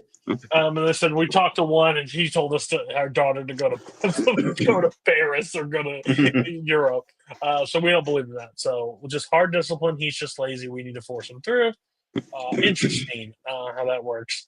AJ gets a tutor, doesn't do well, but Tony comes in and surprises him with a brand new car, and says, you won't get until your grades become a C. Tony sends a basket to Dr. Jennifer, sits down there and talks to Peter Bogdanovich about that. There's the doctor's wedding is coming on, and a whole orchestrated scheme of stealing the cars on a full thing, locking them all up, takes the cars, and yeah, that fucking sucks. AJ tried to get Carmela to say that he wants to go to the city with his friends, but he would go to Meadows after the case. He gets out of the thing. He does not go to Meadows' house. He calls Meadow. Meadow covers for him. Carmela calls Meadow. Meadow says, oh, yeah, he's asleep already. He's going to bed. All right. Fuck. While they go to a hotel room and get fucking raging. And by the way, just the horniest guy next to Meadow trying to bang legs on the phone with her mom. Have some decency and some respect. He's getting high, AJ is. The doctor comes and visits Tony. Tony basically says, hey, I'm not in that line of work. Please, I just need this SL. I'm from, he loved this car more than anything. Can you help me out? He's I'll see what I can do. Carmela wakes Tony up and basically says, I can't. They call the hotel. They call Meadow. They call everybody. Can't get a phone with him. AJ's fucking plastered. Got a fucking crazy glued to the floor. His buddy got fucking marker insert here written on his ass. They're all fucking high and but their room service at the door. Tony got called to wake up. He's I'll go take care of it. AJ ends up walking into the house, and he looks high as shit. His eyebrows are gone too. There we go. And basically tells Carmela to fuck you. And what? No, she falls on the stairs. He walks away, and then AJ's laying in the bed and hears a car pull up and it's Tony. Tony is fucking irate. He's like, "You'll never touch that car. I'm selling it tomorrow." Puts his hand on his throat, basically tells him to kill him. He's like, "You doing some crazy drugs? Doing some sexual acts? Like, what are you doing?" "Just a couple beers." He literally turns it to Carmelo and goes, "Only a couple beers, Carmelo. Like, it could be worse." The fuck? So go take the trash out. Carmelo's like, he's going to live with you. I'm done with this. Like, no, Carmelo, listen, no, like I'm being serious. Like he's gone. Like I can't be the bad guy anymore. This doesn't work for me. I need you to figure something else out for it. Fetch sits down with Tony. Basically, I have to run everything by you. Like you're the boss of me, blah blah blah. He's like, "You fucking idiot! Like listen to what the fuck I'm telling you about. You don't fucking do it. You get the cars back. You run everything by me, or like you're fucking out. Like basically, this is how this works." And Fetch kind of like pauses. They end up giving a hug and like walks away. But as soon as he leaves, he's like, "I thought I'd learned from Richie Appear. Like I need to like thing." And Salvio's like, "You sure?" Like that. He's like, "Yeah. Like you just got to cut ties at some point." He ends up. Christopher and them stop by Fetch's house, talks about, "Oh man, we got this thing going on. Oh, we got to get going. No, you want some drinks? They're coming in. No, we got to go deliver these flat screen TVs and we got to go put them in a storage. Why don't you just store them here?" Like, "I'll do it. I have this thing." "Are you sure?" Yeah, no problem whatsoever. Like, "Yeah, store them here." So they all agree. They end up storing it at the thing. Wegler and Carmella go out for a dinner or coffee or whatever and have like a whole conversation about like the future. Parole guy check-in comes to see Fetch. Fetch is like, "Hey," and like walking around. He's like, "Hey, can I look around?" Sees the flat screen. He's like, "Who? Somebody just died." He's like, "Oh, this your garage?" "Yeah, that's my garage." "Oh, let's go see." "You want to see my fucking garage?" "Let's go outside." So basically, Tony, Artie, and AJ are having like a bros situation at home watching baseball. And last time we see is Fetch being on the bus going back to jail because he got busted for all this legal shit. And Sylvia goes, "I think this is the best thing instead of whacking him or taking him out." He's like, "Yeah, we'll see. Like, I'm not looking forward to it." Carmella, little flashback goes in to because AJ's now moved out. Sees him rolling down the thing in like a three-wheeler as a little kid as he goes in because now she's home by herself. Empty nest syndrome hits. And that is all Happy Families. Thoughts? Yeah, I mean, it's a good one. It does a lot to kind of set up the next bunch of episodes that come in. I loved how they took care of Fetch. I thought that played that out really well. I think my favorite part of this episode is we find out, like at the beginning, when you see Tony and Crazy Eye Tony's, and he's got his kids over there. You're thinking like, those kids are kind of young. Hasn't he been in jail like all this time? And then you find out that Tony helped him smuggle his sperm out of the prison to impregnate the lady so that she could have his kids. I thought that was a great little bit to add in there. But yeah, good stuff. Yeah, no. It's probably one of the. I'd probably still take the next one over just because of the stuff that happens. But this is still a pretty good episode, just as far as like kind of dealing with the family stuff. All the AJ stuff is really funny, especially when he has to slink back to the house, no eyebrows, and yeah, what do you know? I mean, I think we've all definitely had those moments where like, oh shit, Dad's home, and like I all fucked up. I was like, all right, Dad, just taking out the trash, just kind of. Just being useful, like trying to pretend to be a good kid. No, that was great. And I love at least, especially how they dealt with Fetch, and then how like Tony realizes, we got to get rid of him. To where like Carmella says, "Hey, you just got a bunch of flunkies that will do whatever." Yeah. Especially after he says maybe the worst joke I've ever heard in my life, and everybody just laughing their fucking asses off. You just see Robert Loggia just. I don't even know what he's doing, just giving him like this stone face look. No, that was really nice. Like it, at least one of the high points, I think, probably of Sopranos here. Probably I don't know the season because I'm honestly having trouble remembering a lot about this particular season. Yeah. Yes. Okay. Irregular around the mark. Episode 5. Tony's in a club, basically runs in the meadow. At the club, just figuring all shit out. Next thing you know, Tony's getting a mole removed that is like skin cancer. And Adriana's dealing with irritable bowel syndrome with the FBI Christopher. She can't stop shitting herself, so that's awesome. One of the hottest women in the movie, and she just can't stop pushing diarrhea, so that's awesome. What a funny! I'm sorry, but what a funny decision. You're like such a hot girl, like IBS. Let me make her less hot. Just fucking liquid lava out her ass. Like, that's great. So yeah, that's always fun. Tony stops by Carmela to drop off her allowance basically for the week. Christopher is very unsympathetic to Adriana's like health problems. Like, yeah, you got shits, like it happens. But doesn't care. Tony and Adriana like kind of share like a pretty weird moment, but like in the thing, like they're getting a little close, end up talking.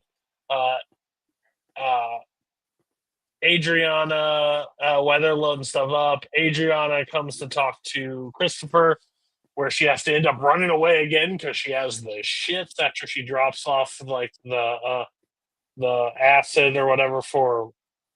I don't remember why he needs folic acid for, but something like some medicine, whatever. But they end up doing stuff. Back to Tony and Adriana, they end up like doing coke. Because Christopher can't do coke.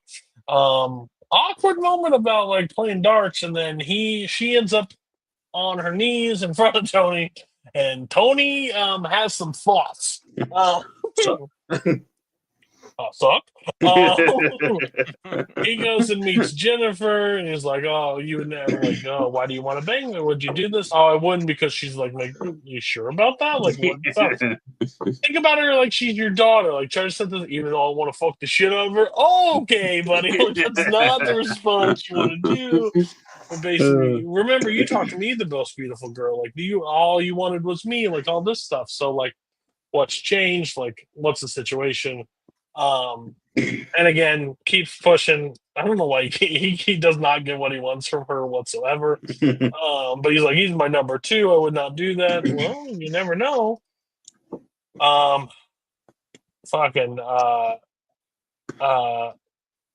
Adriana and Tony's like having thoughts, but they end up hanging out again.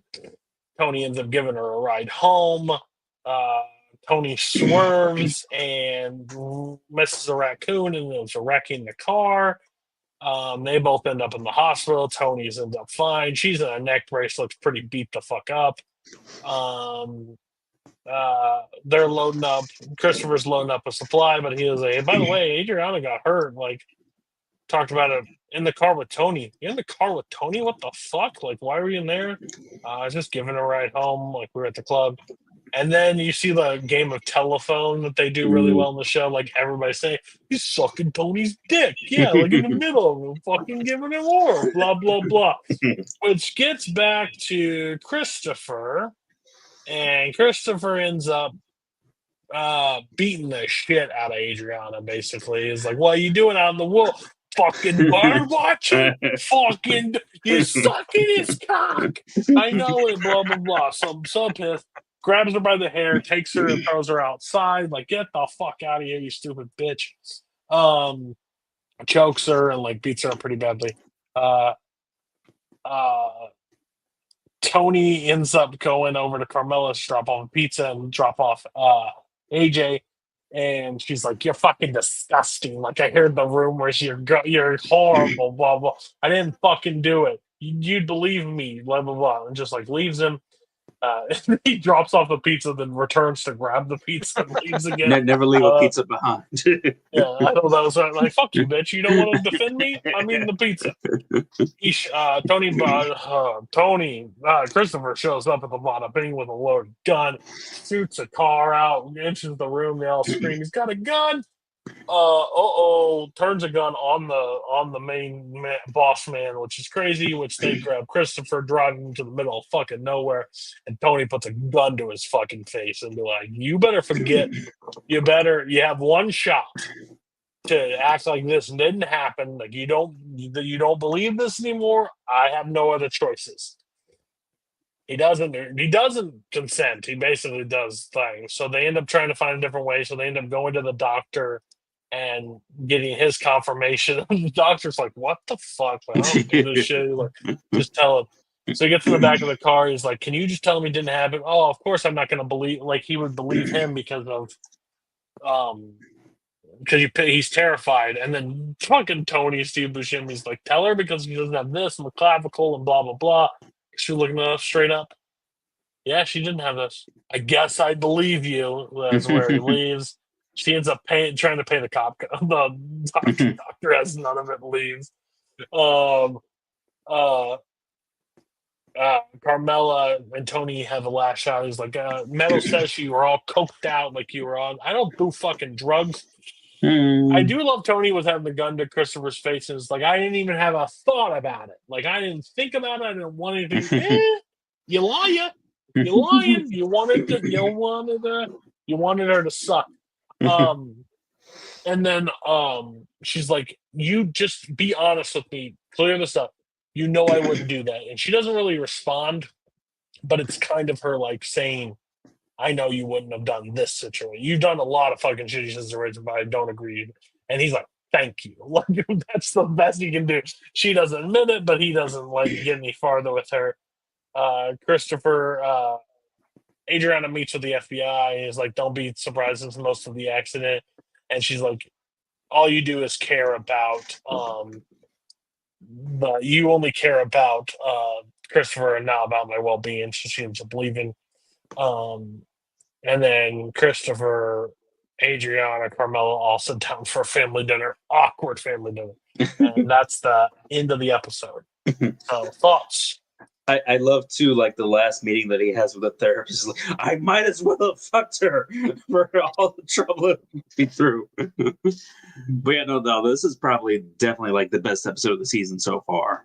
Pretty much just all the stuff. And Christopher, of course, Christopher's got a little bit of a temper on him. We know that, and he's not one to shy away from beating Adriana. So we knew that was not going to end well. And he very nearly got killed in this episode. If it wasn't for Paulie kind of trying to talk down Tony a little bit, and then Crazy Eyes Tony coming up with the idea to go talk to the doctor.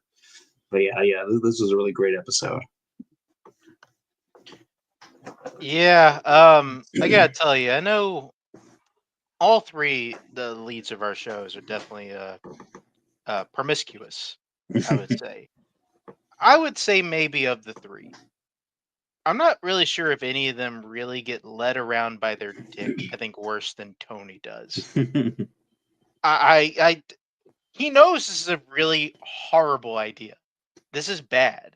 Like, he shouldn't do it. He shouldn't do it. On so many levels. And even after talking to the therapist, he still puts himself in that position. And we all know where this is going to lead. They're going to do coke in the car. They're going to go back to, like, we know where this is going. We know what's going through Tony's head. And, also maybe should have not swerved when he sees a raccoon. I see a raccoon in the middle of the road. We're going to get a dead raccoon. Like that raccoon was sent to stop him from making a big mistake. So Tony's literally the guy to be like, "I'm not going to presume, but if it lands in my lap, I'm not going to say no." I mean, and much like the Sopranos writing, just the best. This is the best possible version of this story, where they don't ever actually do it, but everybody thinks they did, and everybody's talking about it. Everybody's thoughts about it just runs wild. And yeah, just a huge moment almost happens just because like Christopher thinks his wife had sex with the boss. Like just great, and even though like we think we get a resolution, Christopher's still sitting there. He's like, well, everybody still thinks you did it. So like Yeah, it's doesn't matter if still he did it or still the not. same. But no, this was Yeah. definitely the best episode of I think probably the lot we had here. Yeah. Okay. Sentimental education. Basically, episode starts up with Tony Kibashimi getting his truck stolen, and then coming back to the owner is like, "You fucked with me." Like, listen, and pulls open the drawer and sees a gun. So the only reason I think is because Tony's union. Like, that's the only reason you're here. Then we have an AJ Tony awkward exchange over breakfast, and Tony gets in his face and wants to hurt it, and then does the Janice thing and basically takes the cereal and dumps it down the drain. What a fucking! Why does everybody have to be fucking dicks around breakfast and drinks? Just let them eat. Fucking bullshit. But they have an awkward thing. Mr. Wegler and Carmela have a situation about Tony, about AJ cheating. By the paper, I believe, or something like that, like in the situation. So, and she like kind of blames on the professor, the teacher, but like they end up flirting a little bit more. What is it? Tony Steve Buscemi's character is that his wife, or like girlfriend I think it's his wife. before Or he like- went in or something? No, I think it was like a like writing the inmates in prison sort of romance sort of thing, and that she's the one that I think they smuggled the sperm out for. Right. Oh, okay. Gotcha.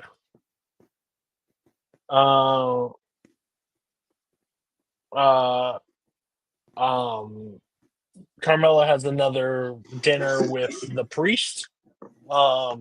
Basically, her dealing with her basically sin's nature. Like, she's still being married, having thoughts about another man, blah, blah, blah. Mhm. Her moral compass is fucking broke. Owner of the laundry is basically talking to Tony Tsubushimi about opening be a massage parlor, like going into business together and working it out there. They kind of agree on terms there. So Steve's pretty cool on that.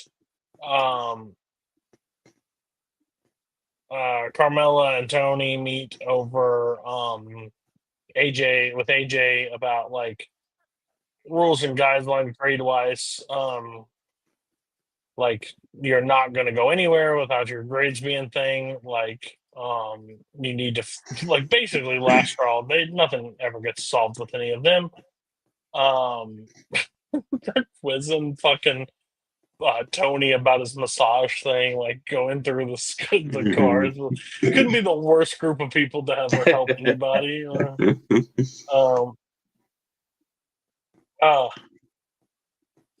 And then like the fucking walnuts, like, why does piss and shitting and all happen in like a 2-minute radius? Like trying to understand this shit.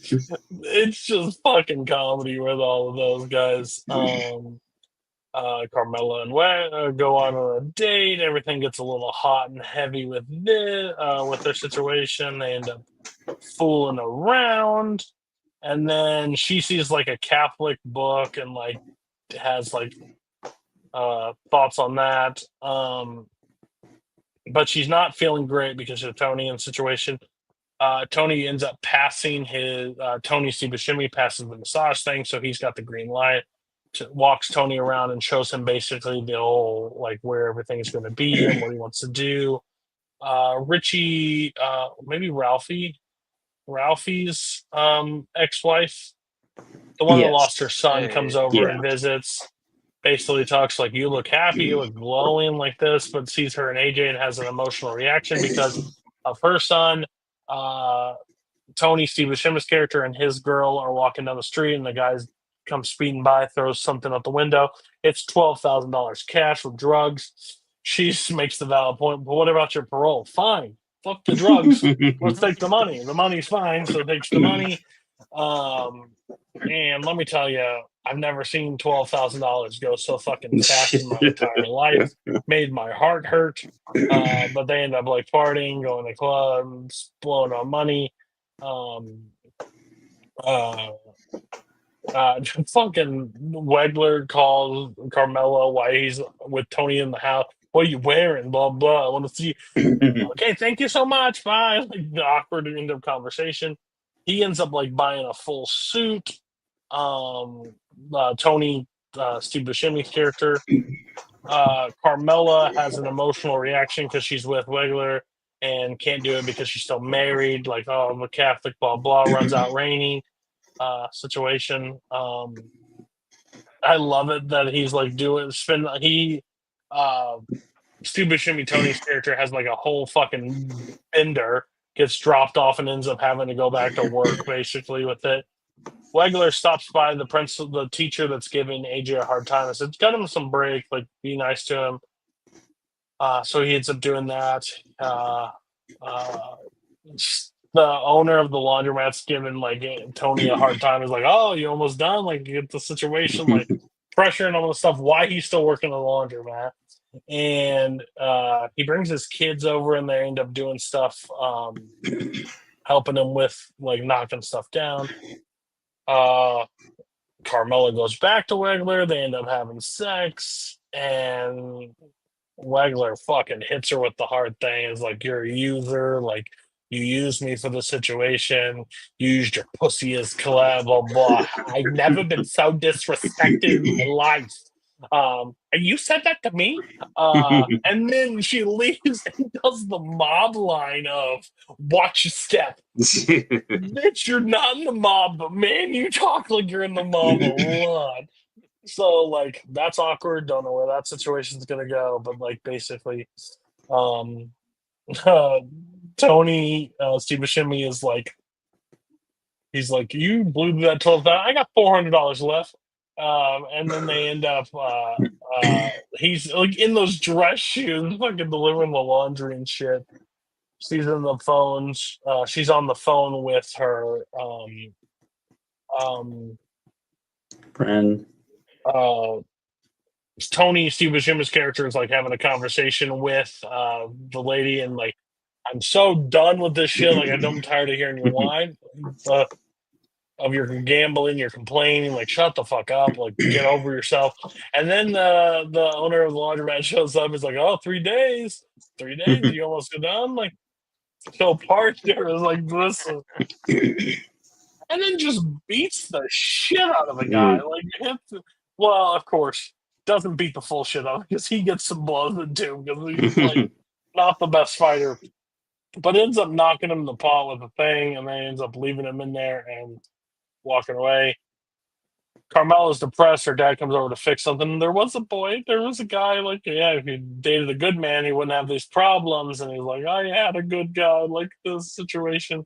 And then Tony meets with the other Tony, and basically Tony, for the first time, asks about like an into the illegals. Like, he fought so hard, got so close to the Susan, he's like, nah, fuck it, I'm done. So now he's wanting to join the business. Thoughts? Now, this is another great episode. All the stuff with the great crazy eyes Tony. He got so close. He tried so hard to go straight and not go back to the life. And if he didn't find that bag of cash, he probably would have done it. He would have opened up the massage place and maybe lived a different life. But he just threw it all away. And I love that when Carmela is thinking about sleeping with this guy, her idea is to go talk to the priest, who is another guy that she knows wants to sleep with her. And I love that the guidance counselor pretty much accuses her of like pulling a Mama Gump on him to help AJ's grades and stuff. Which she kind of did, but you know. I mean, like you said, she used the weapon at her disposal. But that was a fun part. I think it's just another thing that kind of reinforces that Carmela. She's not like a murderer or anything, but she's also like not like a good person. Kind of a nice addition to that. And yeah, at least going on to the Buscemi thing, I feel like just kind of bringing it back to the wire a little bit. I was definitely one of the guys that really liked the Cuddy story and kind of liking Mhm. how he got out of prison. Kind of it was nice to see him kind of build like a life outside of kind of the street life, and this is kind of the anti version of that story. Like we think like, oh, he's gonna be a massage therapist and he has the shop and things are going well for him. Then he gets a bag of cash, like just starts gambling again. He's like, well, I mean, as fun as it would be to do this massage therapy thing, I'd really like just getting more money so I can just gamble it away. And like, this is way better than than maybe busting my ass for like a shop where I don't know, I could you know make like $100 a rub down or whatever. Like this is just I'll have to deal with this guy all the time. unfortunate for Buscemi here, but yeah, still a solid episode.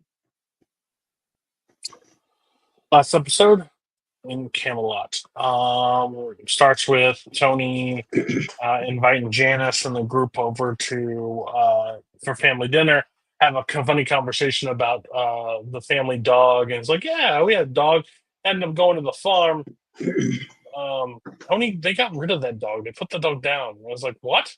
There's no farm. There's 100,000 dogs at that farm. Everybody takes their dog to the farm when they're getting rid of it.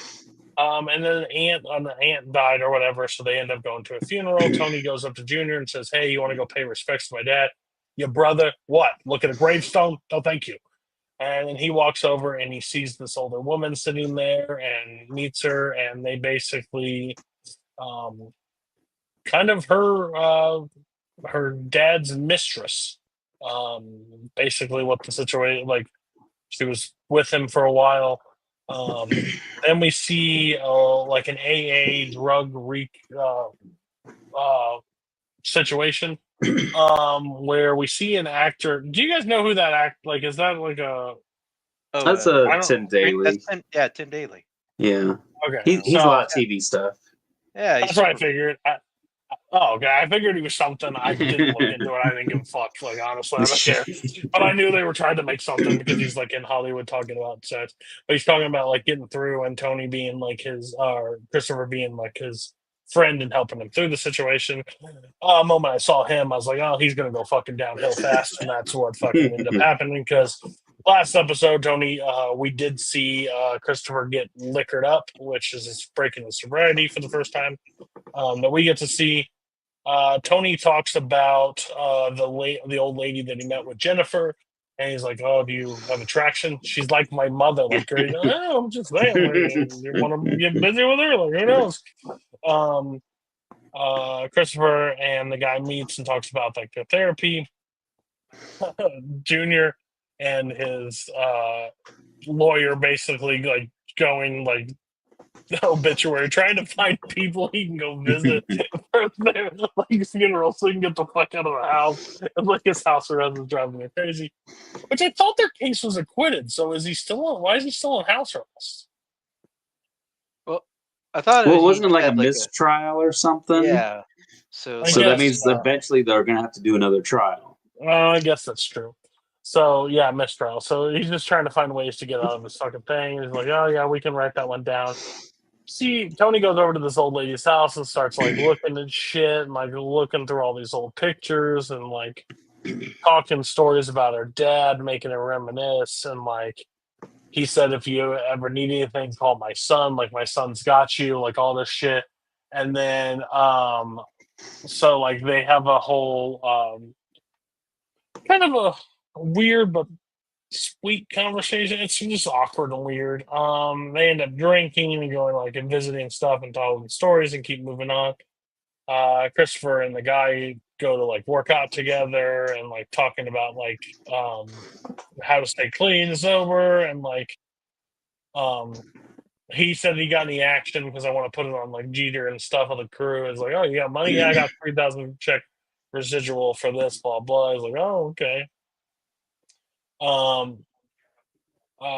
Christian Junior finds another funeral to go to. Christopher takes the guy to the strip club. And he's like, "You want to? Why the fuck you meet me at a bar? Like, what the fuck are we doing? Like, this is just bad." We see the old lady is now like talking about John F. Kennedy and like her situation. Like, who she like messed around with John F. Kennedy now? This bitch has seen the world. She's seen more than Rose from the Titanic. Poker game, which shocker, Christopher's friend joins. We learned this episode a while ago, but let me tell you what it is. We rehashed a little bit. Yeah, like this happened to another guy didn't have the money and ends up not having the money. Somebody else dies. Junior calls his lawyer, says, "No, you can't go to this one. It only has to be immediate family." He's like, "Oh shit." Tony runs into that Vincent. Shit, I need to find that guy's name. The guy that basically helps kill Lorraine. Phil. He's sitting in a car. Phil. Yeah, Phil. Yeah. Phil, he's like, "You owe me fucking money." He ends up driving away. Tony ends up gunning after him. He ends up wrecking into the back of a truck and like grabs him and says, like, you all right? You owe me my fucking money. You got me tomorrow. Like, you better have my fucking money. And lets him know. Oh yeah, never mind. Junior does find another one. Junior does get to the thing. Christopher goes back to the game and finds out how much money he owes. And he's like, he's in the large for this amount of money. Like he owes the house this much. And asks Christopher to cover. He's like, I got this thing coming up. I'll be able to cover it. I'll be able to pay you back. And Christopher lets him know pretty clearly, like, yeah, I'll cover it to you next week. This money, you owe me this much per week, blah, blah, blah, until you get my money back. Got it. He thinks we're all buddy-buddy because we have no problem. Christopher comes knocking by his door. He's like, I don't got the money. He's like, all right, let me tell you this right now. It better be tomorrow or they'll be paid. What do you mean, buddy? Like, what are you talking about? I'm letting you know right now. I'll be back tomorrow. So he thinks he's just going to escape by. Tony ends up working out a situation with the older lady to maybe sell something or get something for her, about $125,000. I know that's get a piece of like the racetrack that his father and them all owned. Yes. And which he ends up buying shoes instead. He gives her some advance so she can buy it, but she ends up buying fucking shoes. Fucking wild. Wild situation. And that ends up happening. Christopher show up the next day. Guy still doesn't have money. And he's like, you can't hurt me more than I've already hurt myself. He's like, we'll find some ways. Beats the shit out of him, basically.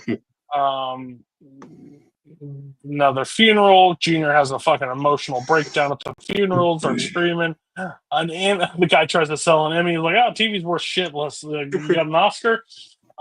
So hilarious. Just killed me. He's like, be able to help you with this. The old lady starts telling a story about like when he was later in his life, his dad was later in life and smoking. And you were smoking?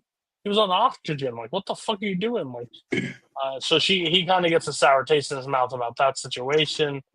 And then he like move over Megan in awkward singing competition that made me feel uncomfortable.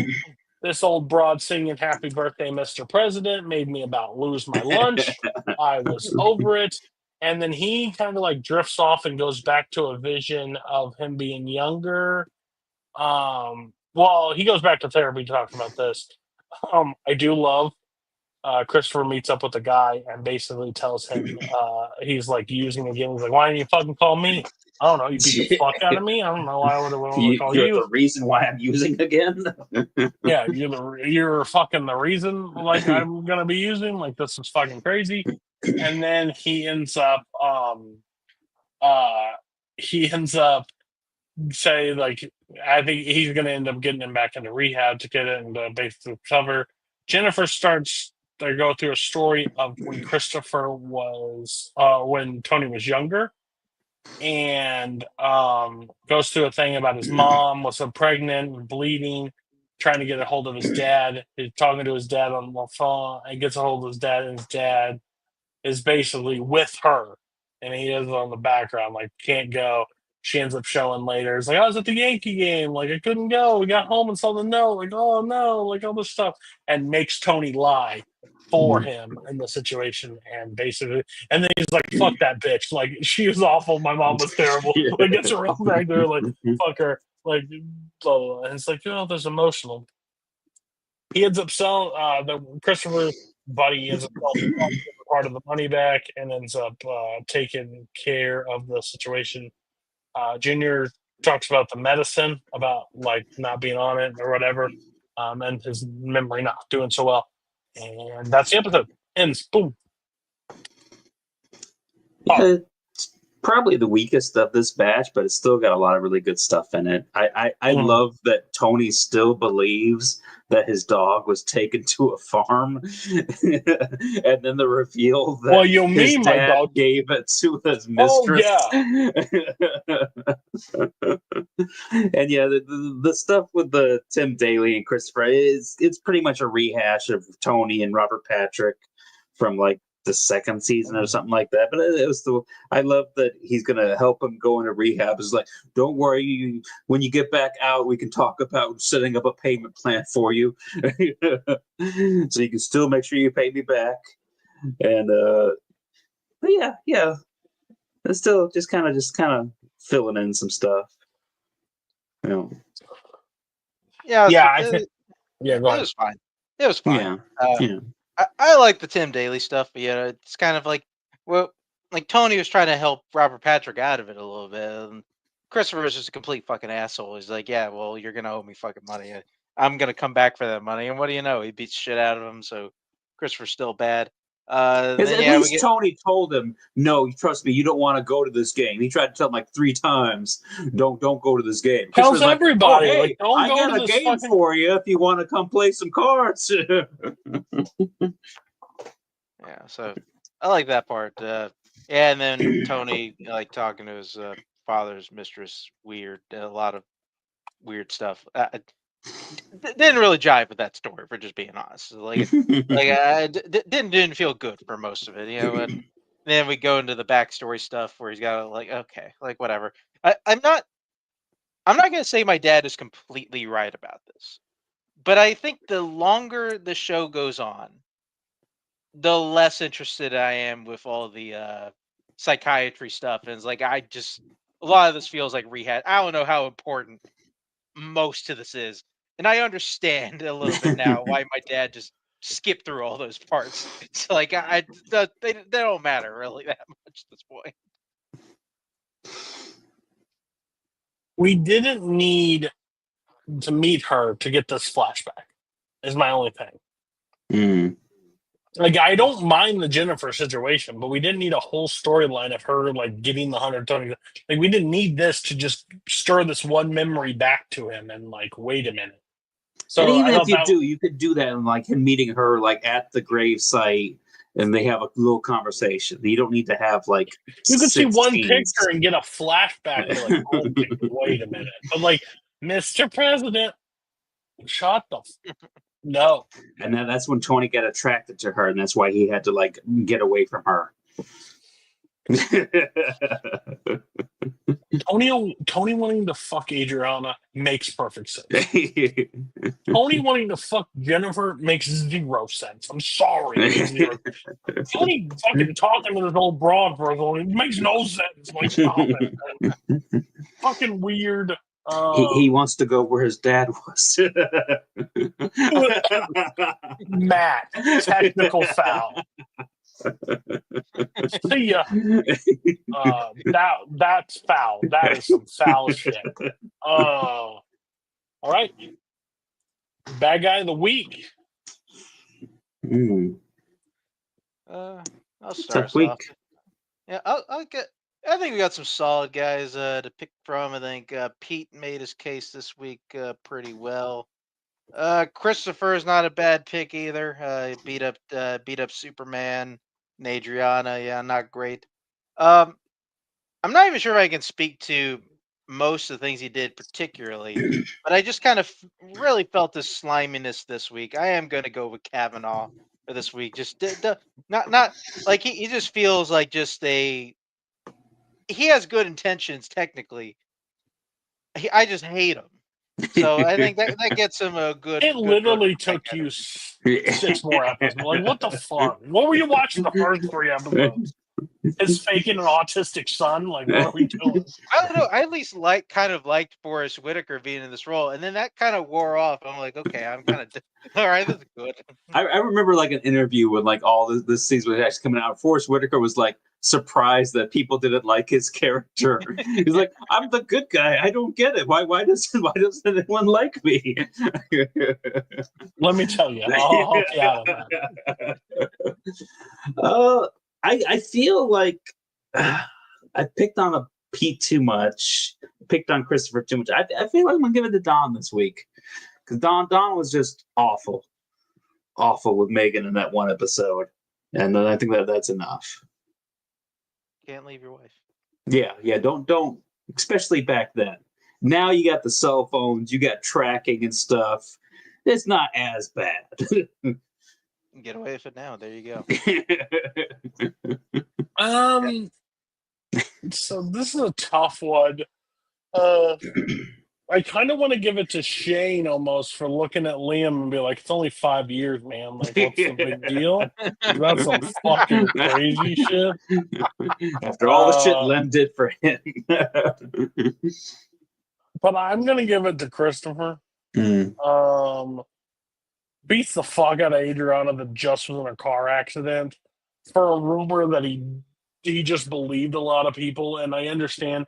But Tony hasn't really fucked you over like everybody. Like your anger for him was just unjust at that point. Like even if a bunch of people are talking, like think about it. Allowing his buddy to sit down at the poker table is still just malpractice. Like basically getting back into the lifestyle as he's clean and sober. And then taking the money when you know he doesn't. Well, even though he says he has it, and then beating the fuck out of him for it. It's just crazy. He's meeting with Dick Wolf's number 2. He's gonna have the money. And then maybe showing up all beat up wasn't really good for helping him get the job. And then you beat his ass, and then expect him not to go use stuff that made him feel good. Counter fucking productive. So yeah, Christopher all around, and like bringing a gun to kill Tony is just fucking malpractice. Like you're an idiot. So overall, enjoyed it. But yeah, Christopher's got to be the bad guy for me. Do you think he's going to pay for the guy's rehab and then just add it to the debt? Probably do what Artie did, like make Artie feel uncomfortable the whole fucking time that he still owes Tony money. But yeah, like to be pulled out in the middle of nowhere and just like shoot I almost gave it to Tony too. For just beating the shit out of the fucking guy that says he's going to give you work with you, and like asking if you're going to be ready is not like a crazy ask when you are doing the job. Like, yeah, and then I felt more sad for him though than him being a bad guy. Well, he got 12 grand and decided to blow it in 12 minutes. That is true. Yeah, that's just stupid guy. I don't care what you are. Like that's the stuff that don't make sense to me. You get 12 grand and you buy a fucking suit. I mean, an argument could be made for a regular Tony too, because the situation with Adriana and like he definitely put himself in a rough situation. And he also has activated Julian and Tony. I don't know where we're at, but like the most aggressive sex that has happened in these series. Tony sees a dog or whatever and just starts pounding, like awkward, weird. So yeah, awkward situation all around. But yeah, that's my vote. Christopher, we all had one different. Christopher Kavanaugh and Don, which Don was my second vote. Pete about banging an underage child is a little creepy too. So next week it's 3-3-3. 3 Mad Men, 3 Sopranos, 3-3-2, I think. Or is it 3-3-3? Yes, 3-3-3. 3-3-3. 3-3-3. It is 3? Okay. It's I the thought week it was after. 2. It's the week after I Okay. got 2. But that's the season finale. Yeah. Are you? No, I would have vetoed. We would have done 1 the following week. I'm not watching 2 of The Shield. Refuse. No, it's Okay. 3-3-3, and then the week after is 3-3-2. You guys just want to do 5?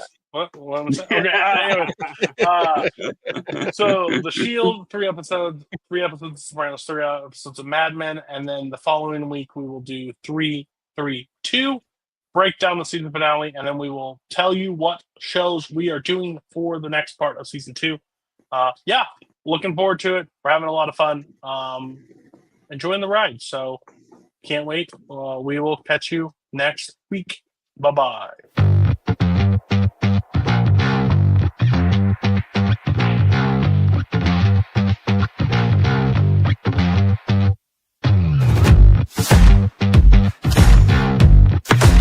Let's take it a little slower. Wake up, Rick. On the I'm a different kind of cop. I don't wanna do your dirty work no more.